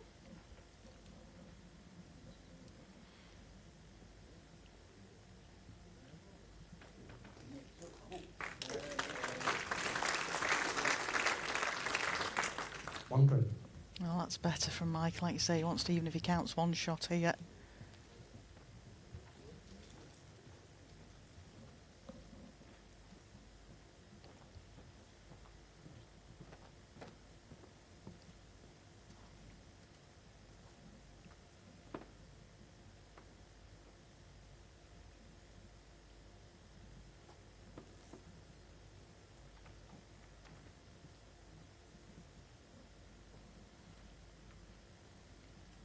Forehand draw from Johnny, just trying to grab the shot back. Might have just overplayed it.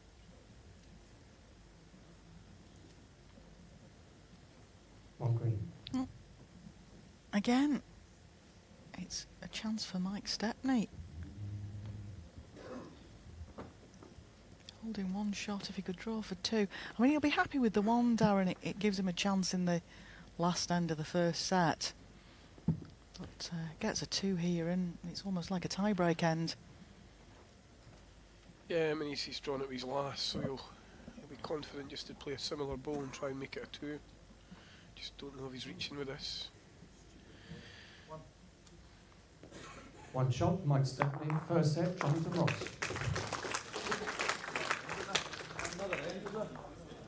I think our marker's just got that Correct. that incorrect. It's 8-7 after 8 ends. Set score 8-7 after 8 ends. Thank you for that correction there. Michael Stepney was very, very quick to correct, though. Hang on a minute, I've got another end.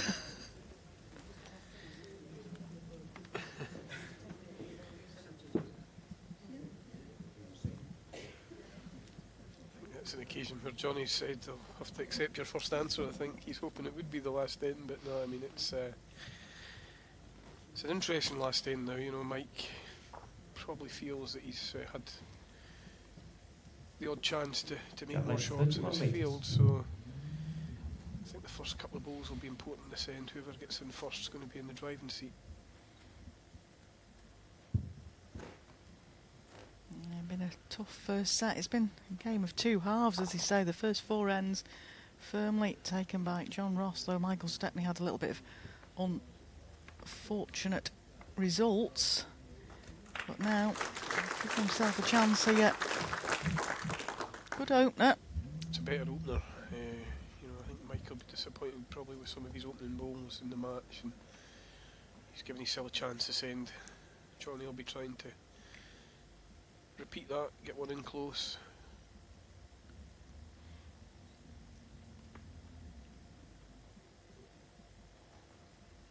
Well, didn't want to be short, I think was the question with that one. Didn't. Gives him a chance with balls further on into the end.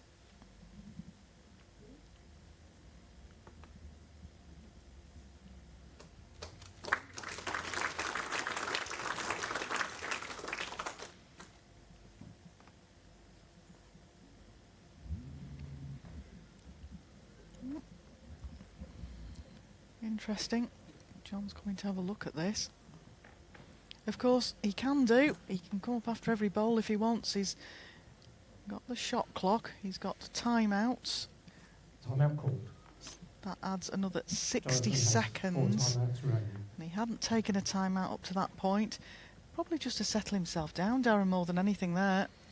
Yeah, I think just coming up, having a look, as you say, just to give yourself a bit of time. He does have two choices. He can keep with his draw, perfectly capable of drawing the shot. He might elect to play a bit more attacking, but to me it's just a draw, but he's certainly given it a bit of thought here. Oh, he's gone for a runner. Got to be on target with this. Got one away.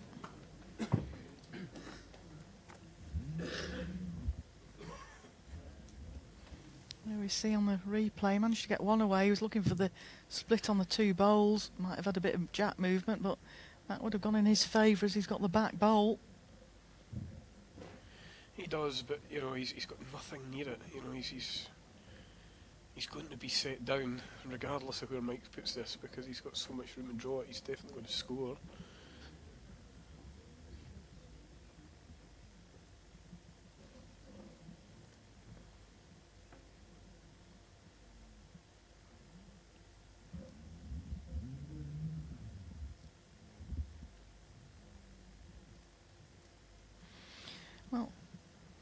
changing now to just trying the draw.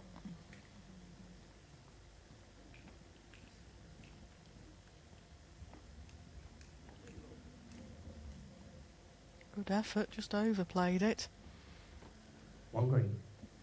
I think it's one of these occasions where Mike, he can't do anything about the back. He's just got to try and draw a shot, put Johnny under pressure. The set would be against them. Force Johnny into playing a big ball. Certainly would be what I'd be looking for anyway. Draw a second shot, he would lie the set. He's changing his hands probably to try and stop the chance of a target bowl for John off the other hand. As he put the weight on this one.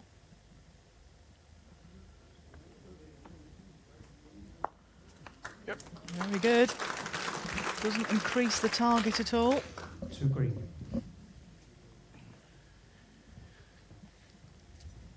It's not really a big target at all here. It's like a ball and a half maximum.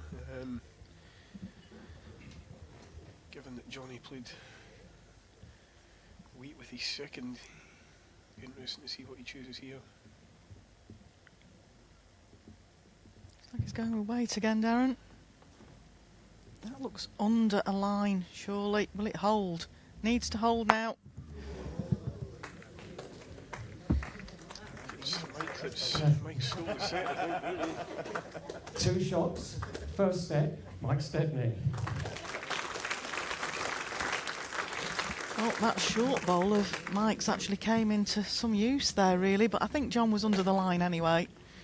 Yeah, I personally felt Johnny might have just tried to draw in with his second bowl that end, and you know, if he got a bowling about, then he could maybe have elected to go quicker. I think he went quick too early, perhaps, and he left so much room for Mike that it eventually come back to haunt him, really. It's a set that Johnny's probably wondering how he's managed to lose it, to be perfectly honest. He looked in control of the set till he lost that 4. And he's now in the position where he's got to win the second set to take us into a tie-break. The non-seed, Michael Stepney, he actually went over to Belfast to qualify for this. Very successful over there. Can go to any of the European PBA qualifiers you want to. You're not restricted to stay in your home country, so he went over to Belfast. Came out the winner from the qualifiers there. The loose opener there.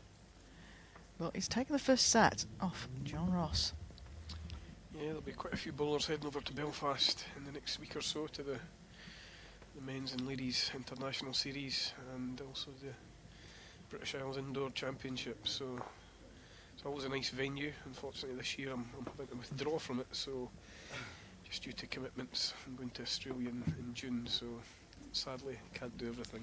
But there's a lot of bowls on, isn't there, Darren? And I did notice myself the other day that you'd had to withdraw. I myself am travelling out on Thursday, looking forward to playing this weekend in the ladies series. But no, you have to think about priorities and what you can do and what you can't do, and obviously for the top 16 you've got this week as well. So it's a lot of bowls on at this time of year. There is, you know, and as I say, the Scottish outdoor team are going to Australia for a test event at the end of May, start of June, and I'm in a fortunate position to be staying on to play the Australian Open. So, as you say, it's a lot of bowls, a lot of time off work, and you can only do so much. 1 green. And this man will be a man that will be featuring firmly in the Scottish team at the International Series out in Belfast.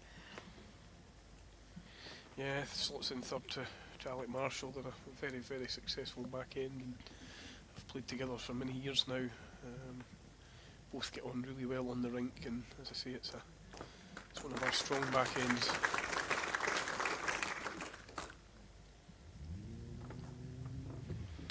John attacking again.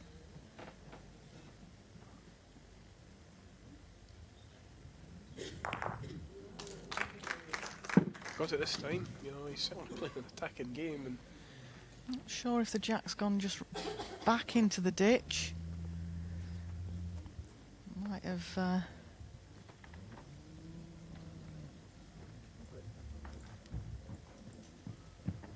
flicks it out sideways, so it might have even gone off the side of the rink and be back on the respot, this.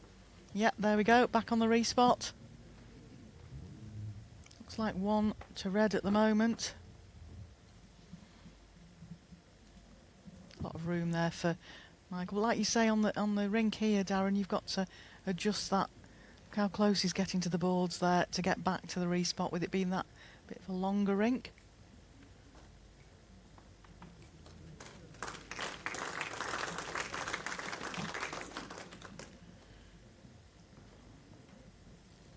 Well, that camera angle made it look like it might have been green.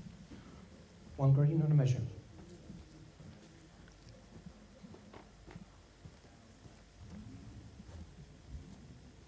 Perhaps just commentators curse that.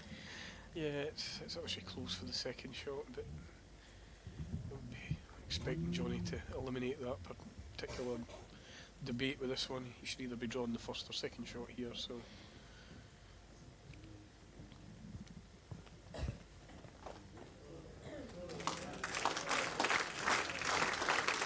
Great ball. 1 shot, Jonathan Ross. An interesting opening end of this second set.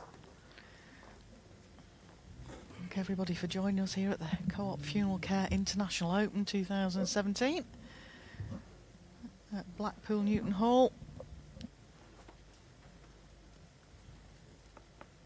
which is part of the Partington's Holiday Centres group.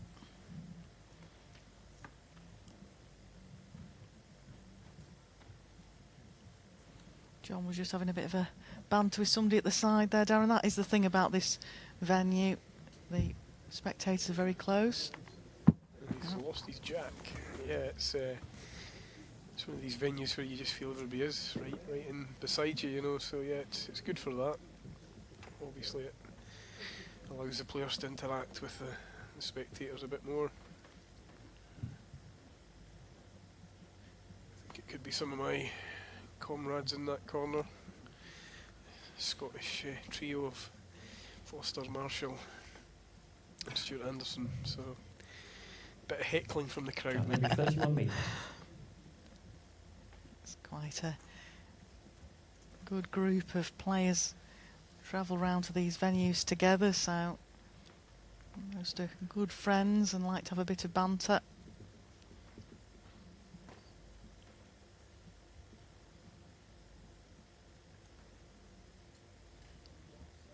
Just saw a camera shot then again of the 3 in the top corner. And of course, Paul Foster is out there himself this afternoon.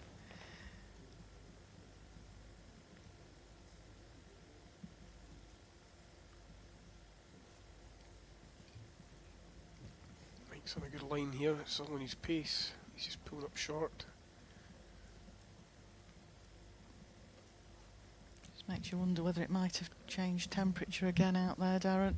Both players pulling up that yard or so short.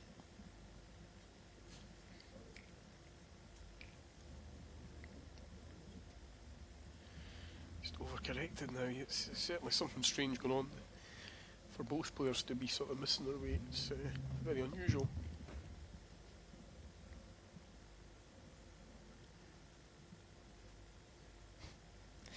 Michael having a good look at that as it's wandering down the rink. Certainly one of the characters of the game. Better there.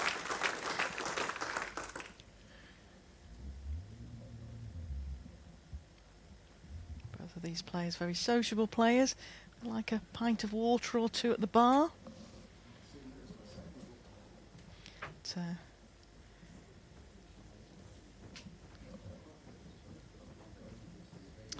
Another loose ball from Jonathan. It does make you wonder.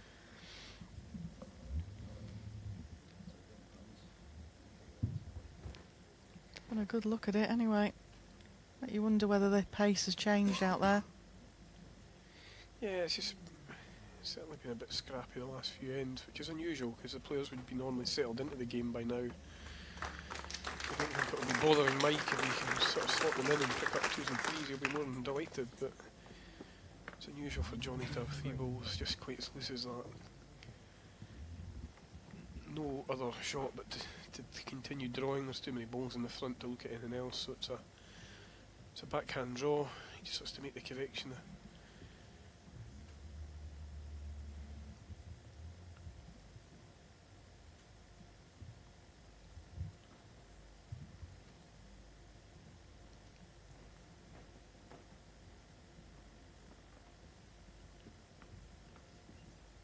Well, the competition management team's just come through the door here in the commentary box, and I felt a draft of cold air then, Darren, so it might be the fact that it's gone a bit cooler out there. 2 green. This could be a cheap 3 for Mike.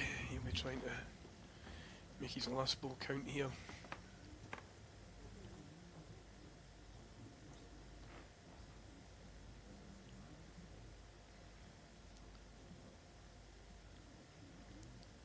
Switching to the forehand, just a slightly safer draw on that side, very difficult to give it away.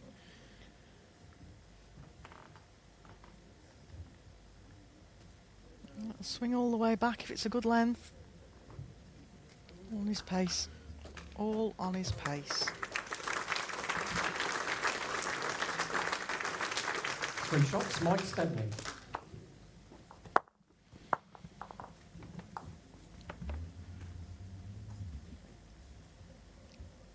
Set score 1-3 after 2 in. Shot of Michael and Karen Kelly there.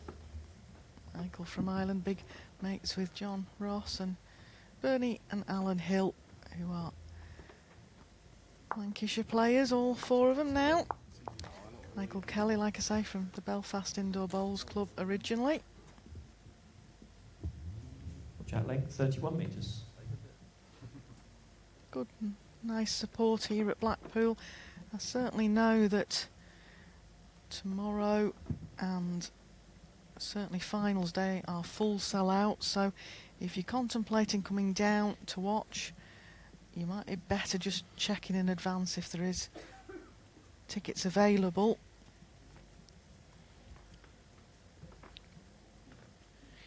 Local battle tomorrow between Yes. Mr. Dawes and Mr. Gale, so that will certainly bring a few in, I would think. I think there's some great games on tomorrow though, Darren. There's some really strong lineups. A couple of seeds are in danger, but like you say, the sellout is probably down to the fact that Blackpool Newton Hall's 2 top male players, Chris Gale and Mark Dawes, battle it out on this rink tomorrow afternoon.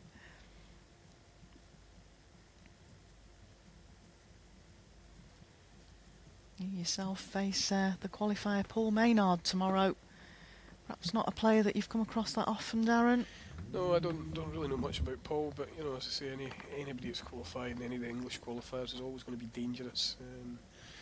So yeah, very aware that I'm going to have to find my A game to try and get a run here. A long overdue run actually. It's become a bit of a short trip for me, this one, so I'll try and put that right. And yet Super Bowl pairs champion, so Yeah. it has been happy hunting ground. Yeah, it has indeed. Yeah, just not so good in the singles over the last couple of years, but we'll be trying to put that right this year. Again, another loose end from the players here, so I don't know whether the temperature has just changed or what has happened, but they just seem to be struggling for their pace. If my reckoning's right, this is playing away from our commentary as well, so it's playing towards the main doors to the arena. Will be to the left hand side of your screen at the end where the bowls are.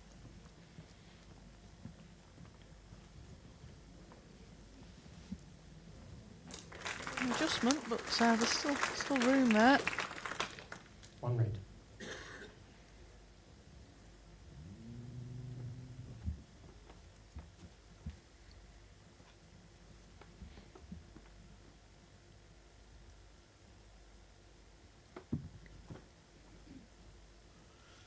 Switching to the backhand just looks like an easier draw, easier path into the jack.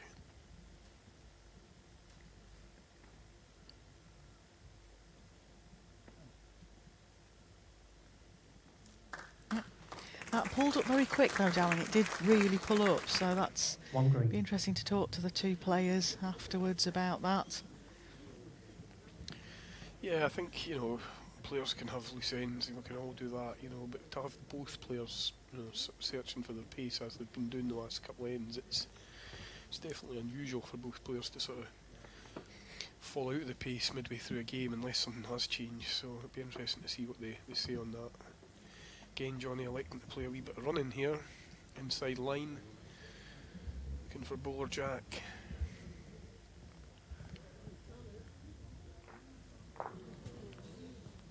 Certainly made contact.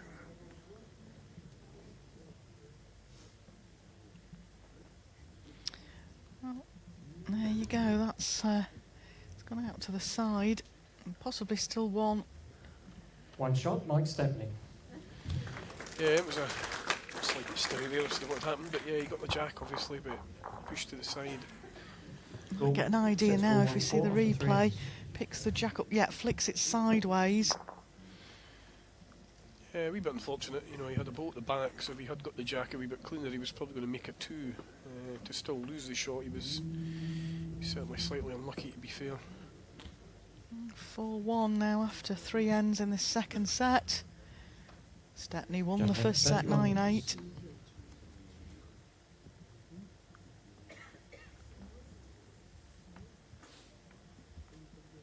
Those of you that like to predict rounds, this was possibly one of the ones that was on the cards as being a seed to struggle. And that's nothing to do with John Ross, but it's to do with the man in green. He's a really, really strong competitor, well known on the bowls circuit.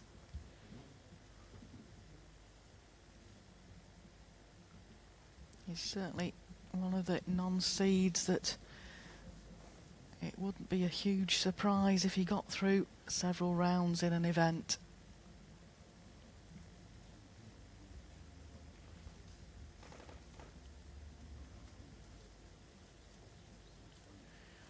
Yeah, when Mike plays his game, he's a class act, there's no doubt about that. He's a strong competitor. His record in sort of Scottish championships is incredible, and probably has the benefit of 3 or 4 of them all of a similar age that kind of grew up together up in Elgin, and they perform very well in our nationals.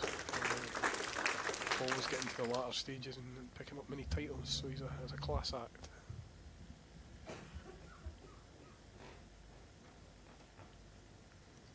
I think with Johnny, it's just really about confidence. I think we've all been there when you just can't seem to pick a win up, and your confidence is easily up and down in this sport, just like any sport. When you're winning, you're on a high, and when you're losing, it's very difficult sometimes to get out of that. So Half an inch past.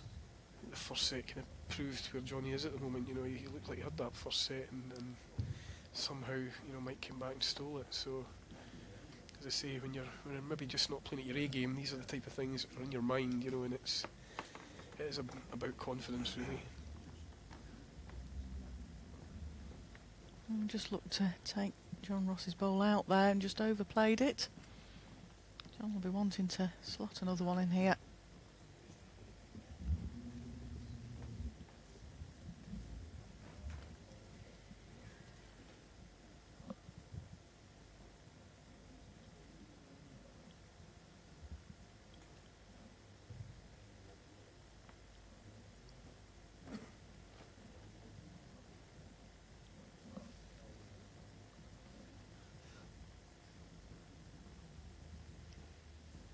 Certainly on a good line.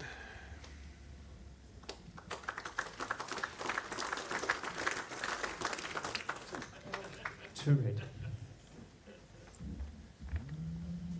Just wonder if Mike will be tempted to come a bit quicker at this. He played it with just a couple of yards away the last time, and it's really quite a difficult shot to play. It just seems to either sit by on the line or it hooks under, so might just increase the pace slightly. Yep, He's watching it. very close. Yep, he's got the back ball through there. I think that'll probably be counting. So Jack certainly went through into the ditch.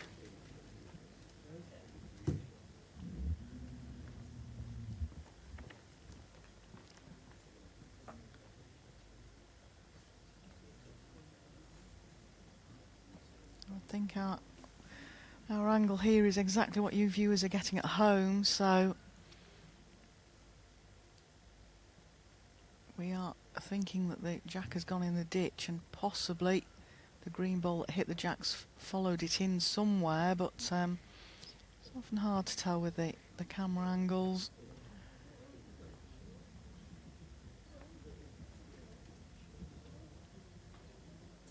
It didn't actually go in the ditch, it's on the edge there.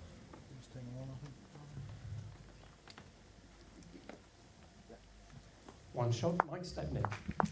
Yeah, it was Mike's third ball where he just tried to sort of time it in. I think that was actually the ball That hung on at the scored, back there, yeah. scored Yeah. the end actually. But So score 1-5 after 4 ends. Well, he's only picked one shot up at the last 2 ends, but that's taking ends down now. 5 ends left to play. A set that world number 13 John Ross has got to win. Lost in the first round here last year. He's not having the best of seasons.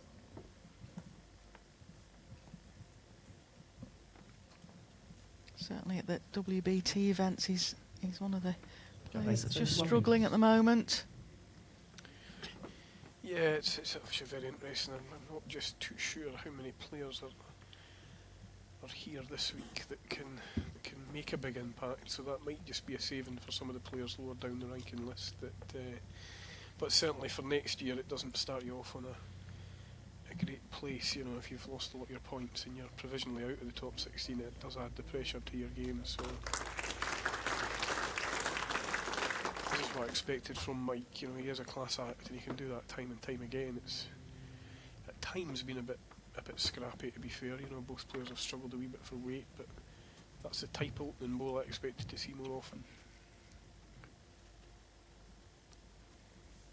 I think out of the top 16, I'm sure somebody will correct me if I'm wrong here, but I think out of the top 16, Darren, I think the next highest ranked player that's here is Billy Jackson, and he's got the task of taking on Alex Marshall MB in the first round. So, and I think Billy would have to have a very good run in this to worry the top 16 for this next season. But like you say, there's 3 or 4 at the bottom end.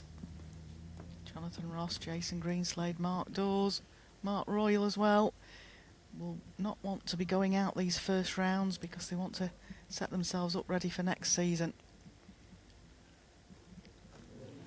Super effort from Johnny, much better ball there.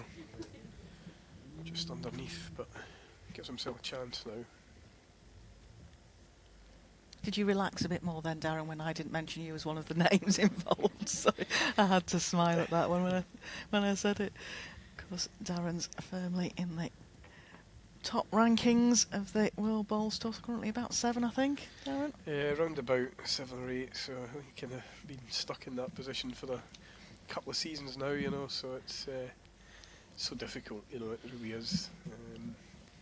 Such as the quality of the top 16, you know, it's really very difficult to break into the top 3 or 4, you know, unless you're performing well at all 3 events, then, you know, you're going to struggle to make the points up required. So I think most players are quite happy if they're sort of sitting in the top 10, then you sort of know you've probably got at least one season, even a poor season, probably you'd still stay in, you know, and I think that's the key. Great ball, absolutely superb ball from Johnny there. Played it with a hard weight, but he probably had to do that to try and score the shots he needs. Couldn't have got a better result. Perfect ball.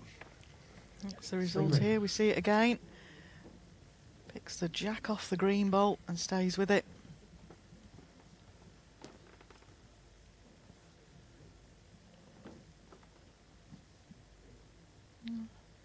Mike can still draw this, but I think he'd be in a position, you know, quite happy to get a close second.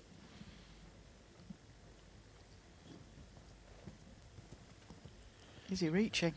Doesn't look like it. Be disappointed with that effort. Probably knows he's likely to drop a 3 now, and Johnny's back in the set.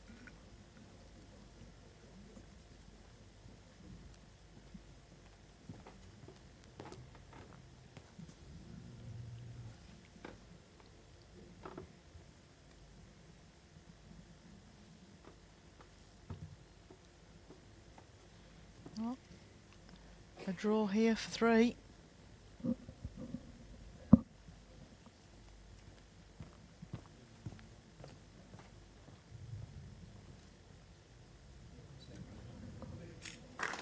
Three shots, Jonathan Ross.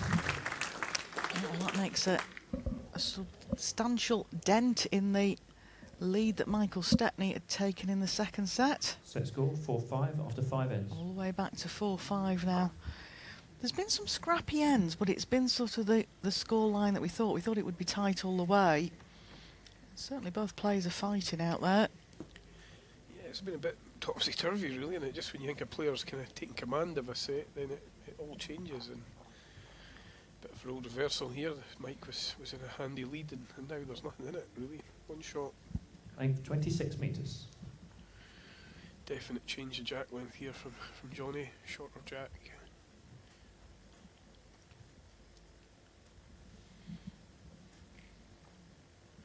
Clicking his fingers normally means that a player thinks a bowl's quick.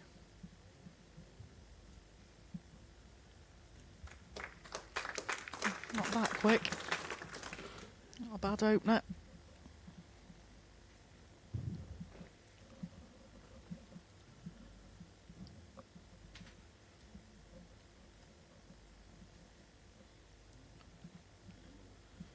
Mike coming in on a nice line, just slightly over the pace, but catching the ball.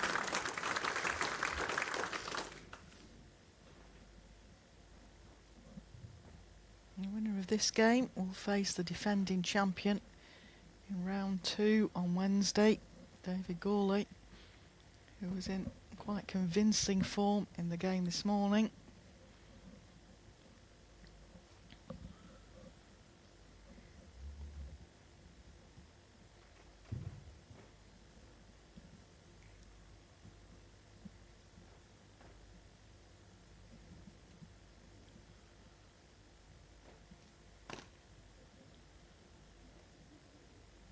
Just overplayed it, wasn't bad.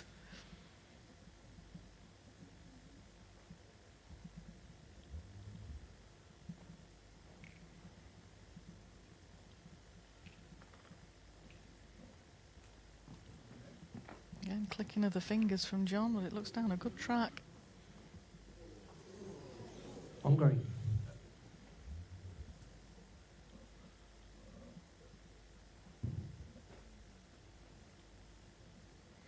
Oh, Mike, can you get another one in here?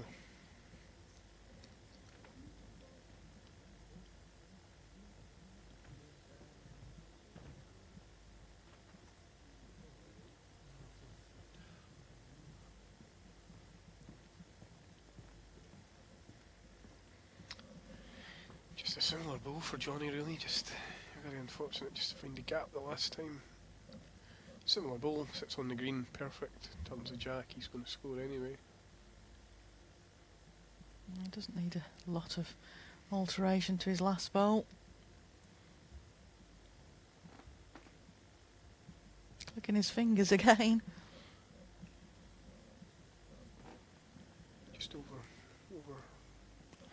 Just over the pace, I think, similar to his last. Yeah. Wow. Great effort. He probably needed that weight, in fairness, you know, just to try and land on the board the jack. So I think his weight was pretty good. He maybe just was a ball high, really. Chance for Michael here to slot another in.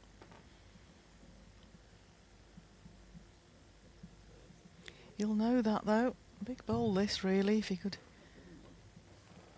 take his lead back up to 3 shots again. With only 3 ends to play. But can he slot this bowl in? He's missed the chance, I He's think. missed it. One shot, Mike Stepney. It's been a bit of a game with missed opportunities, Set score Darren. 4-6 As after from 6 both ends. players, they've had chances and just not taken them.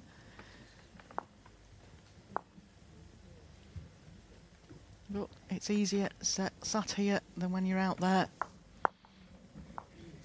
Yeah, absolutely. I think both players know there's a lot at stake here, and you know it's sometimes you just put too much pressure on yourself, really. And I think both players will probably come off the rink thinking they haven't played their best game, but whoever wins won't it wouldn't bother them. You know, you're just trying to get into the next round. So I think both players will feel they've probably left That makes 31 metres. their best game. You know, left their best game out of it. But as I say, it's been a good battle in a strange sort of manner.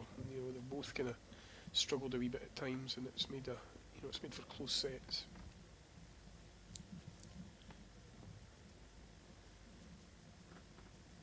Mike's in the fortunate position where he doesn't have to win this set. You know, Johnny has to win it, so.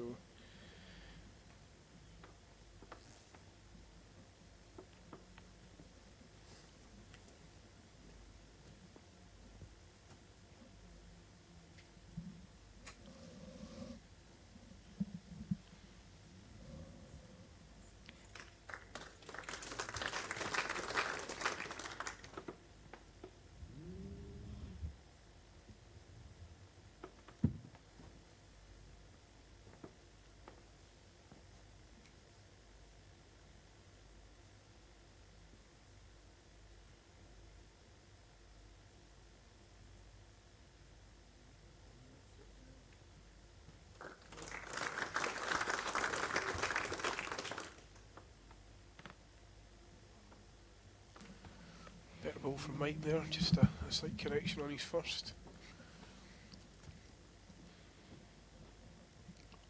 John again just choosing to follow this bowl up to have a look at the angles when he gets there.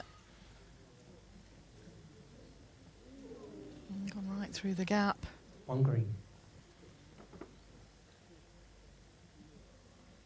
Again, like you say, Darren, not close bowls from either player, so it's a scrappy game, but they're both really, really battling to get that place in the second round against David Gawley. Is this reaching?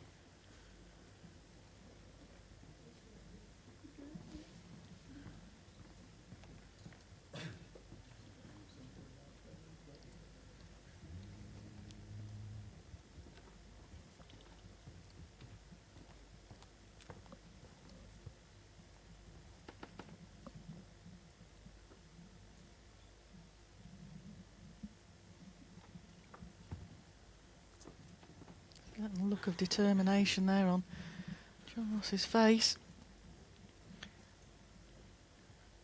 Well, the ball looks on a good track. Let's see where the jack is. Just about right, yep.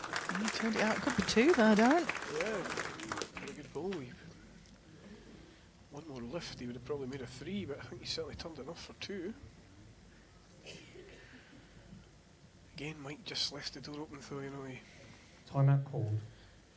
poor first one, corrected with his Mike second, and has then 4 poor timeouts third ball. remaining. It's just been that type of game, really, to be honest. Plenty of time. Mike Stepney's taken one of his timeouts.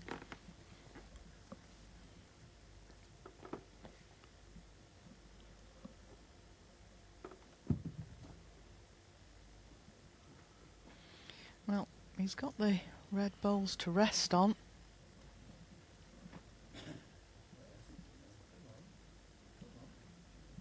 Needs to run.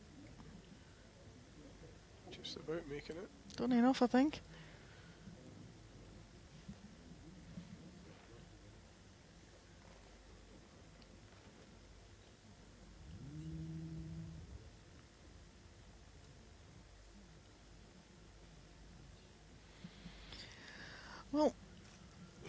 Well, John, run at this again. The chance of the jack out to the right-hand side of the rink goes to his Timeout. bowls. Jonathan has 3 timeouts With remaining. only 3 ends left to play.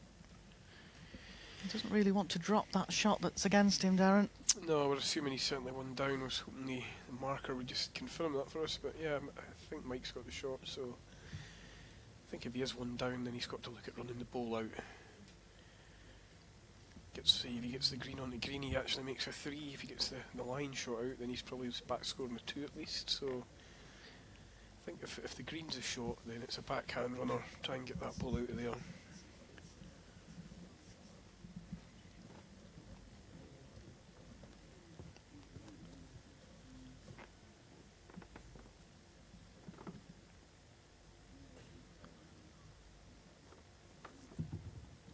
Yeah, he's gone for it.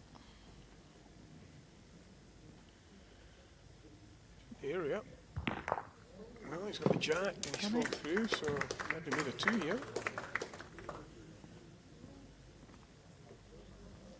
Here we see it again. Gets the jack. That's where the jacks went, of course. And jack's gone in the ditch, but I think John's ball that followed through wouldn't be a toucher. 1 shot, Jonathan Ross. 1 shot declared.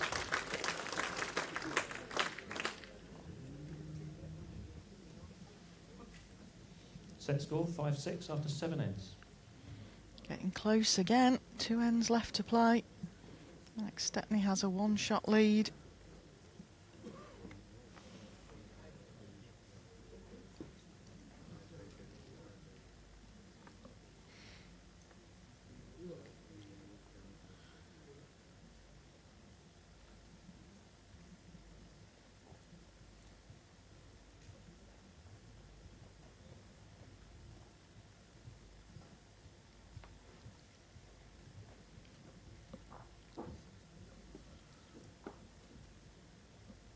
Jack length 26 metres.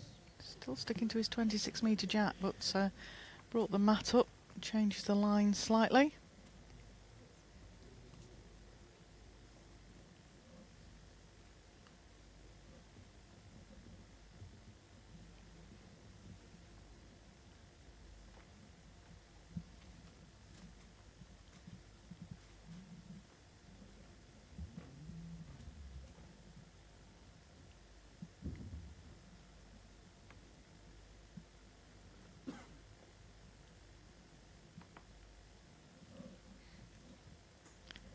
Oh, Michael, can we get this one close?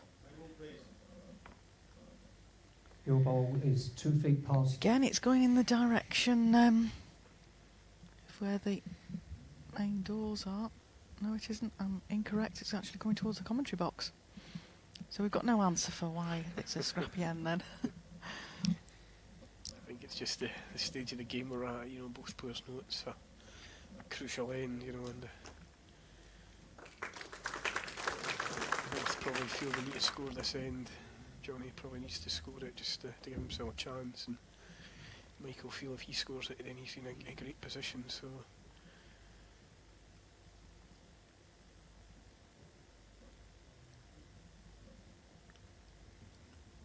Just overplayed that. Your bowl 4 inches short.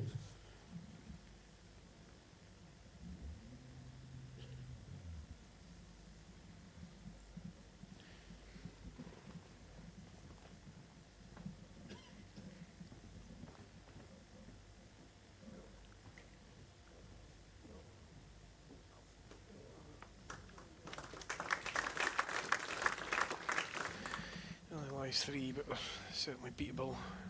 Mike will be hoping to improve on his first 2 deliveries.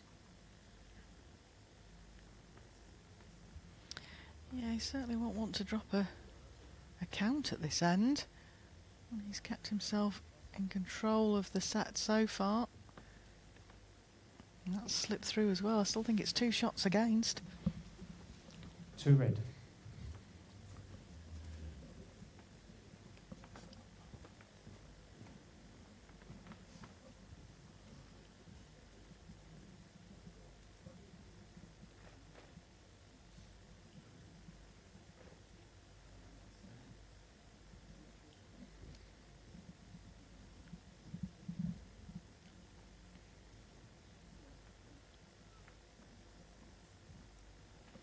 Well, looks down a good track again.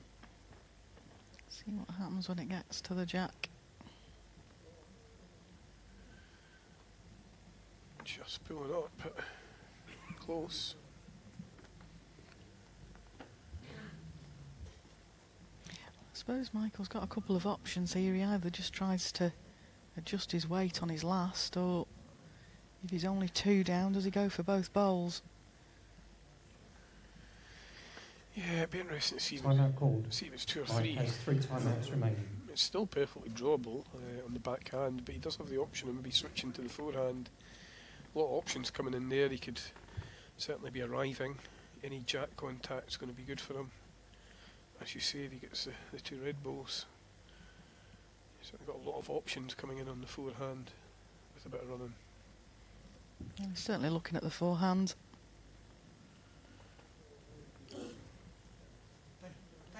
Shouting it to swing. Perfect. Well, what a bowl. What a great bowl from Michael there. Like you say, Dan, there was various different options down that hand, just playing it with that sort of weight. I think we'll see it again here. Just played it a nice timer weight. You can do that here on the rink at Blackpool. Just got the perfect result onto the jack. May just be the one. Which, if it is, it's probably slightly unfortunate because he could have made 2 or 3 there, but Umpire's been called on. certainly be delighted to have scored the end anyway, that's for sure, because it puts him in a good position now. Had he scored a 3, he would have obviously won the match, but Great shot of steady hands Thornhill there. I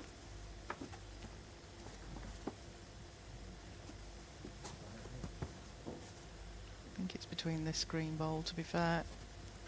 it's just a 1.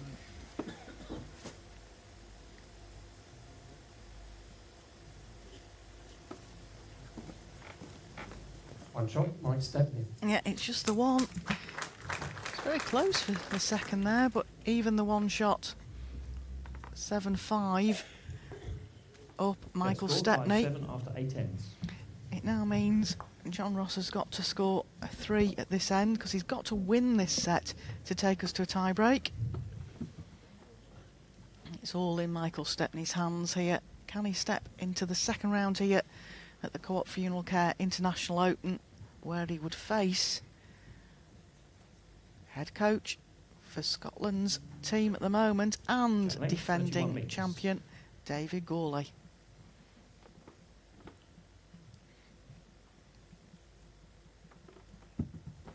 You want to try and get his first ball in close. You're basically defending 3 shots, then your first couple of balls are pretty significant.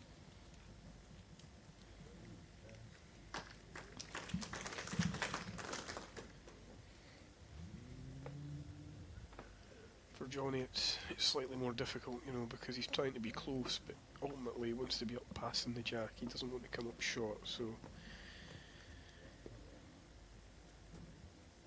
he wants to give himself at least a chance for his last ball to make the 3 that he needs.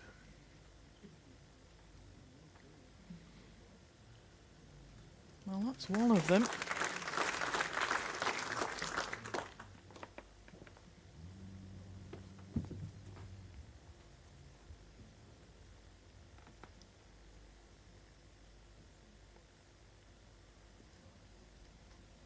Well, it looks down a good track. What's his pace like? Lacking again.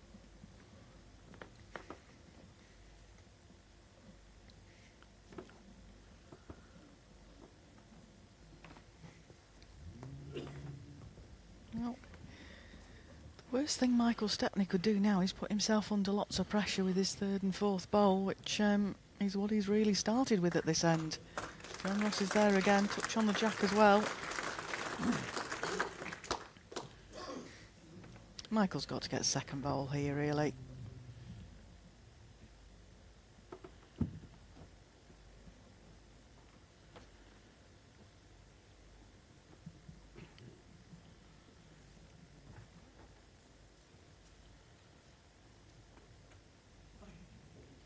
Saying hurry to it. Well, what a great reply. Not only get second ball, but you actually got shot out of it and tucked it in behind John's bowl. Yeah, it's a great ball. I'll be disappointed it's taken him to his 3rd ball, certainly, but it's a cracking ball. It's very difficult for Johnny to get it out of there, to be honest. Timeout. Called a call. timeout. Jonathan has 2 timeouts remaining. He's got 2 balls left here as John Ross to try and score a 3. Or we see our first seed toppled at the first hurdle. Just got to be over the weight down the forehand, really a difficult shot. Over the weight, hope he gets a corner of Mike's ball. That's really all he's got.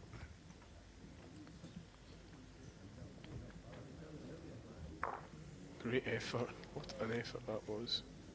He really couldn't have asked for a better bowl than that. Could have asked for a slightly better result, but it was a great bowl on target, Darren. I mean, at this stage, that's what he's got to hope for. And he's got to hope now that Mike doesn't put another one in, and then it gives him a chance of the bowl. Timeout called. Yeah, I think Mike will be Mike has 2 very, timeouts remaining. very aware of that. He'll be trying to play the forehand, I would think. Try and sit one at the other side of the jack. He's obviously got one on the sort of right-hand side as we look. He'll be trying to put this one on the opposite side of the jack, and it would leave Johnny very little chance of making the 3 that he needs. Well, he's urging it on again. He needs it to run. Good enough, I think. It's good enough. Just don't know how Johnny makes a 3 out of this, to be perfectly honest. Well, even if the middle bowl pops out, Darren, how does he get the side bowl as well? I just can't see him making the 3. The key was Mike beating the second red bowl there as we look. That was the key. If Mike beat that, it was Timeout called. pretty much Jonathan making it has very 1 difficult. timeout remaining. I just don't see any chance here, to be perfectly honest. He might elect just to try and run into the front pack and see what he gets, but I cannot see how he can score a 3.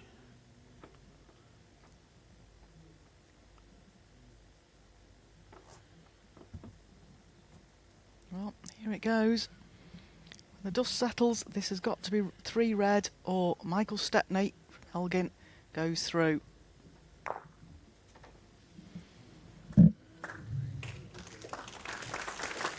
Two shots. Second set. Match. Well, Mike Stepney. great game in the end, but a bit scrappy at times, Darren. But I don't think it's a huge shock that Michael Stepney goes through to the second round. Quality player.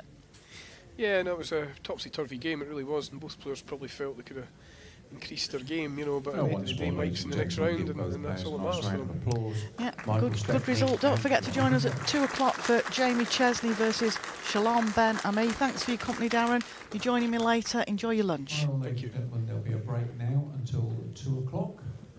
Time to go and get yourself some lunch, and we shall see you back here. Thank you very much.